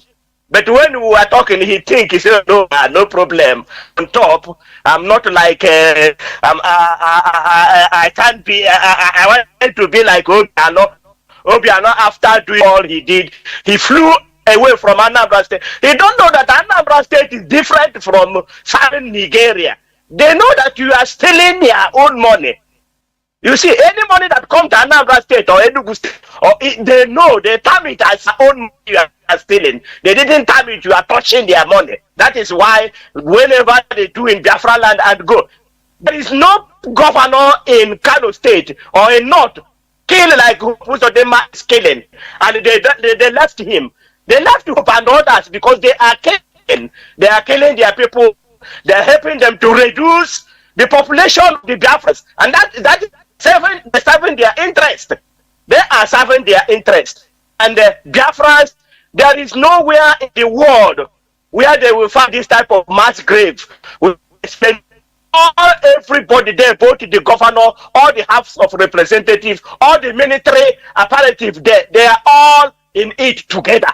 Because there is no how you can bury more than 10 people without who dig the hole, who dig those mass burial ground, who dig it? Are there not people? Is it not people who give the command? Professor Jonathan, thank you for taking my call. I love you. IPOB my blood. Bye. There were Mazi. Thank you very much. This is where I'm going to end switch off the phones. Please do not call again. We have come towards the end of the program. But I want to make some comments, what we should like pertaining things that we have said, comments of our people, callers, like when we talk about the world we are in, like Mazi said sometime, the caller, we are in a world that we have there has never been a time in this world where there is no war. As long as human beings exist in this world, recorded history, there have been wars, there have been no peace. Because, we are in a world where human beings are different. Where some feel that they are powerful, you cannot be regarded as powerful unless you practice your power, you exhibit your power. That is it. And that is how humans are. Right? Just imagine, we all grew up, we all socialize as we are growing up in the midst of people, mostly boys, men. you know, when we are little, even if we are playing football, before you know, there must be fight. As boys of 10 years, 11 years, 12 years, there must be fight. You know, we are friends, so, but there must be that showcase of I can beat this person anyhow. Whether you are going guy na get to a bank or week to mini or you know to play football or anyhow, as long as a group of children gather, there must be quarrel, there must be fight. So that is what is being exhibited in the wider world. It's natural. Wars, it's natural. When a country is powerful, they have to exhibit their powerfulness by invading another country or causing problem or trying to cheat another country through business. Maybe they buying and selling through economy. They want to cheat, and that country, that's if he says no, they will enforce it with their power. You see, Persia. There was a time Persia. It was a time of Persia. Persia today is Iraq. They had powerful kingdoms that conquered many parts of the world. But today, they are no more the ruling class of the world. America you are seeing today is a new world. They just formed the new. That is why it was called New World. Europeans gather there and colonized there, killed the indigenous population and took over. From there, the Europeans that killed the people became colonies. Now they want to remove themselves from the umbilical cord of mainland Europe, from Britain. And the war burst out. If you say there will be no war, which means you don't want to fight war, you don't want to fight, you will be at the bottom layer. That's the reality. Be ready to be accepting. Like our people, our ruling class, I should say, Igbo ruling class have accepted just for crumbs. They have accepted to be accepting everything. Be water, as long as they are getting little thing out of, just to accept everything. You understand? That is how the world is. Now you have to persevere. Yes, like when in a place, in a farm, you see how weeds, how plants grow. They pierce the ground, vying for, fighting for survival. It's nature. That is how things are. If you say there is no place, there is no time in history of the world that there is peace, absolute peace everywhere. No. Either one person, one country, or one empire wants to conquer and become the greatest, take everything. That is how the world is. You understand? So, in order to live in this world, you have to fight. Use your brain, use your physical might as a people. That is the fight we are doing. Freedom fighting is a fight, though it is Auche now, as we are doing it, because we are fighting with monsters. So we have to use our brain. That is what we are doing. And the Mazi that said, I've talked about what I played about, the guy said domineering. In the context he used black people or black as domineering. Yes. You can, a black person, a black man and black woman, we meet together, have intercourse, and can bond the ability to bond a white person. You can call him an albino. He's a white person. That is why it is called domineering. But two white people, white man, white woman, can never bond a black child. It's not done. So you see that the black color, that is, I want to explain to you the context, because I see it that you are using the context of maybe the Fulani calling us, that Igbos are domineering. No, this is a different context altogether, and that is reality. Black color is the origin of all colors. You can get all colors in black color. That is the reality. So we are the human being. Come from humus, that is black. the black fertile land, humus soil. That is what he was trying to explain. So we are the original people. These other people came from us, and that is anthropologically correct. It's a fact.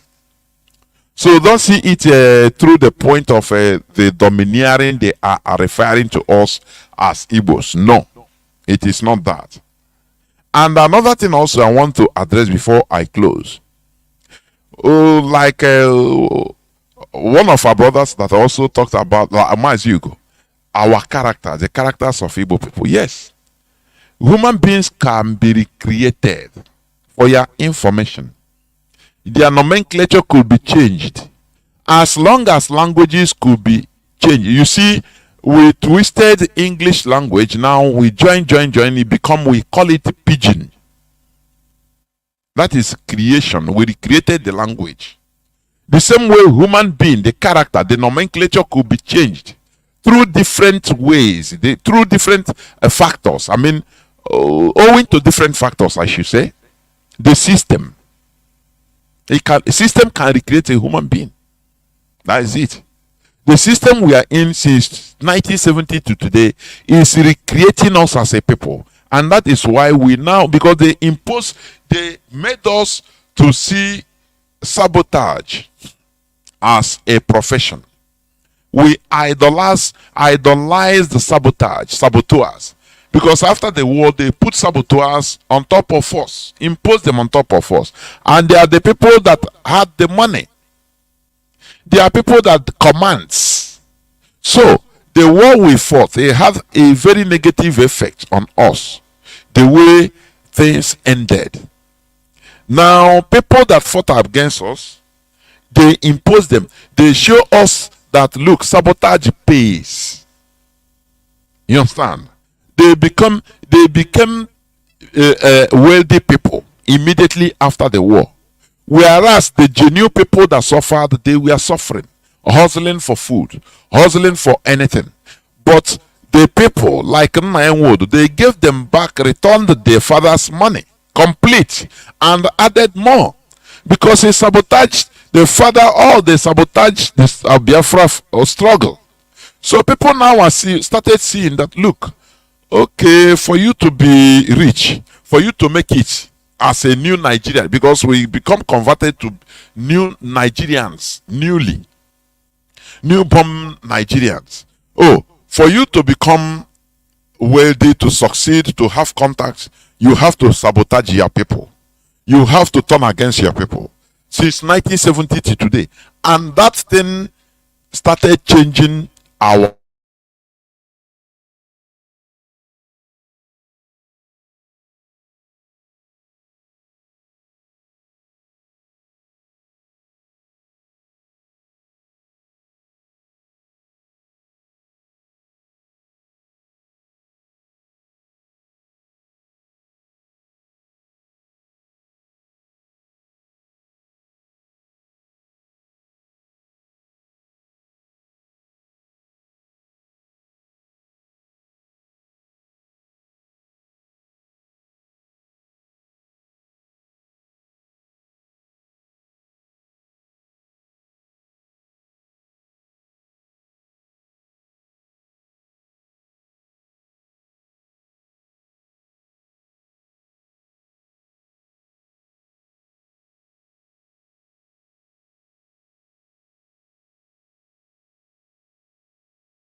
both in religion, both in tradition, both in culture, both in behavior, economically, we are not the same.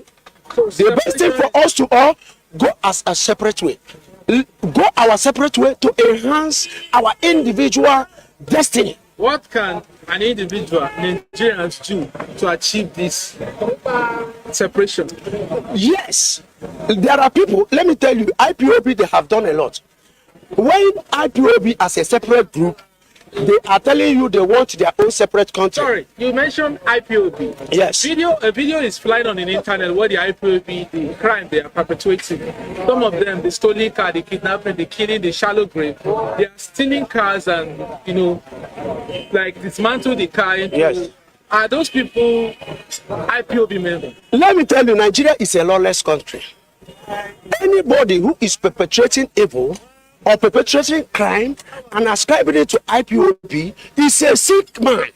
The person is sick on the head. IPOB is a sectional group internationally.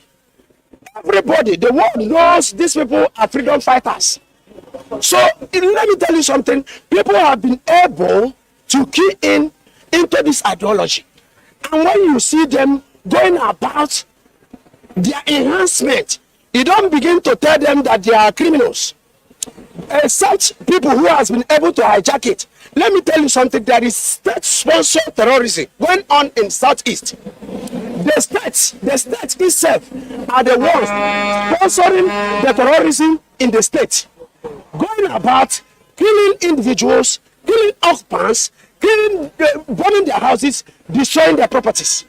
So when you go to Imo State, what you are seeing there is state-sponsored terrorism, where the states who we have voted in or who came through the back door are now going about killing people who they swore to protect their lives and their property. Are not IPOB members? These people are not IPOB members. Let me tell you something. How do you differentiate? You will not, because we are totally locked down in a lawless country, whereby the man in the heads of affairs has been able to forge his own certificate in order to compile the position. What do you think the remnants will be? What do you think the citizens will be? The first man who is the president of the country is a criminal. He is impersonating. You understand? The result he did. How was the candidate? Let me tell you something. Yeah, Nigeria, we are not talking about candidates now. That was the who is the president of the country is a criminal. He is impersonating. You understand? The result he did. How was the candidate? Let me tell you something. Yeah, Nigeria, we are not talking about candidates now. That was the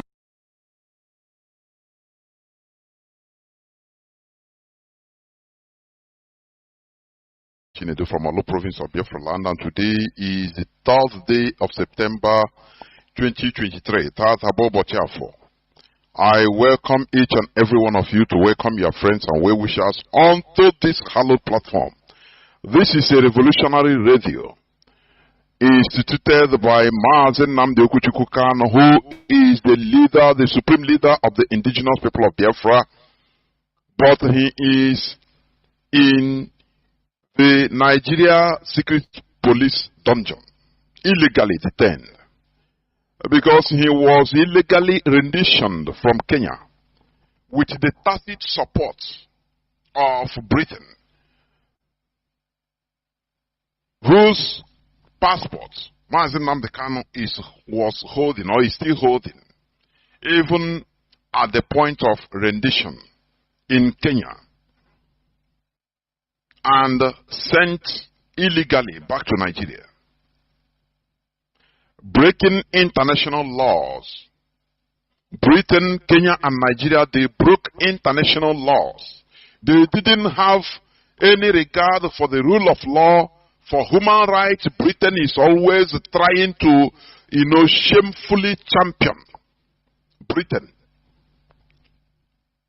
They always tell us or give lectures on human rights and the maintenance of the rule of law. But Britain directly involved in renditioning one of our citizens, Mazi Nnamdi Okuchukwu Kanu. Right from a third country, Kenya, to Nigeria.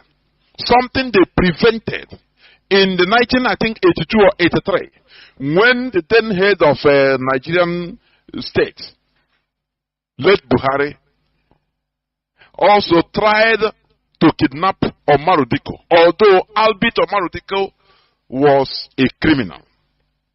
And he is never, or he has never been a citizen of the United Kingdom. Omar Diko stole billions of dollars, naira, and all of them from Nigeria and ran down to Britain, where Britain secured him. When the then military head of state, Buhari, tried to kidnap him from Britain,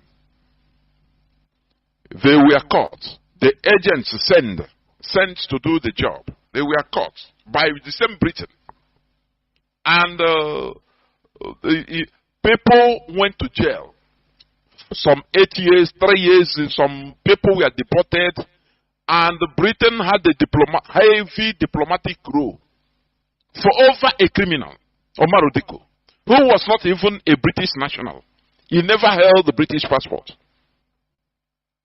But Britain had to, in order to protect a criminal, because he brought money from, stole money from Nigeria to Britain. Britain has to jail people involved, both Nigeria agents and the Mossad agents that were hired, and other collaborators, and deported some people, and also made sure that they had diplomatic rules with Nigeria for many years. But here, Britain hypocritically is a hypocritical country. See, they planned and renditioned a British citizen named Mazi Nnamdi Okuchukwu Kanu from Kenya to Nigeria. The reason why, because he was logically, legally, legitimately advocating for self-determination of Biafran people through a referendum. But because it was not for the interest of Britain. You know, Britain is the number one, thief in the whole world. Britain is number one. They steal from very impoverished countries. And they will come around and tell you that, oh, they are fantastically corrupt. Oh, they are this and that. They are not. They renditioned Mazi Nnamdi Kanu to Nigeria and kept him there. It is a direct command of Britain. This is how they show people their true color. Every day they stand without being ashamed. They stand and start telling people about the rule of law. You have to maintain the rule of law. You have to, maintain democracy. Their own democracy, maintenance of democracy is complete. For their interest, complete. It doesn't matter who died or who was slaughtered, who gets slaughtered. That is not their problem. This is the world we are in. But we have discovered their system. Mazi Nnamdi Kanu, even upon being renditioned, he was sent to the court, and Mazi Nnamdi Kanu defeated the Nigeria government in their own court. And the Nigeria Appeal Court gave a verdict on the 13th day of October 2022 that Mazi Nnamdi Kanu should be discharged and acquitted. And not only that Mazi Nnamdi Kanu should never stand trial in any Nigerian court any longer. But since 13th of October 2022 till today, the Nigerian government refused to obey their own court. They refused to obey the rule of law, the court order, their own court order. Because Mazi Nnamdi Kanu committed no crime known to Nigerian law. You understand? That is the world we are sitting. That is the evil world we are in. When Britain tells you about democracy, they are telling you about installing puppets, their own puppets that will be helping them to steal gas and oil and all the minerals in Nigeria and in other African countries. That is what they mean by their democracy. Very shameless. That is who they are. But Mazi Nnamdi Kanu say we are going to defeat Britain with superior arguments. That is what we are doing. Because what is good for the geese is good for the gander also. Remember that Britain, Margaret Thatcher called Nelson Mandela when he was, I think when she was MP, member of parliament, during the ANC struggle. British government called the ANC a terrorist organization. They labeled Mandela a terrorist, an international terrorist. If you understand me. But they didn't stop apartheid to be kicked out of South Africa. Do you see it? I could remember when Theresa May came, when she was the prime minister, he came to visit South Africa, and on the way to Robben Island, a British journalist. That's why I love them anyway. When they are talking about their politics, internal politics, these Western journalists, you see them bring their, their profession, exhibit their profession without fear or favor. Once they are dealing with their internal affairs, they don't miss words. But once, if they are dealing on international politics, like African politics and, news about Africa, it is there they try to deceive, polish news in order to deceive. The man was asking Theresa May. He said, now, you are going to visit a person that you labeled a terrorist during your time. I think as a member of parliament in the UK government. What are you going to say about it? I watched it. Even the woman, the British Prime Minister as of dead, Theresa May, some years back, was not comfortable. She was a kind of stuttering. The man was asking if he want to get out from the question. The man will bring him back. He said, "Now you label this man a terrorist, but now you are going to visit his solitary confinement in Robben Island." He brought him back. He brought her back, and the woman was stuttering, talking gibberish. That is the way they are going to talk. Because the restoration of Biafra will even herald a new beginning. So that we will treat with each other, with Britain, with America, with all countries, with mutual respect, mutual benefit. Not what they are doing in Africa today. Not the exploitation that they are holding in Africa, they continue doing in Africa, exhibiting in African countries today. In the name of using democracy. Because this democracy is just a term coined by the Europeans in order to continue their neo-colonialist agenda in Africa. What I'm telling you is reality. How many democratic countries in Africa are progressing? Is Cameroon not a democracy? Where their president, that one, I don't know, the great-grandfather, since 50-something years, he's in power. Is it not democracy installed by the Europeans that made the Bongo family to continue ruling? What of Togo? Yatema. A family. Remember that the father of this present president, the former president Yatema, he was paid to kill the first president of Togo. That said no to France's neo-colonialist agenda. He refused to sign the pact, the secret pact for continuation of colonization, signed by every francophone president that enters power. That man refused, and they paid Yatema whether $600 or $800 as of that time, in order to kill the man direct. And they killed that fine president was killed. Olympio, if I'm not mistaken. He was killed by Yatema.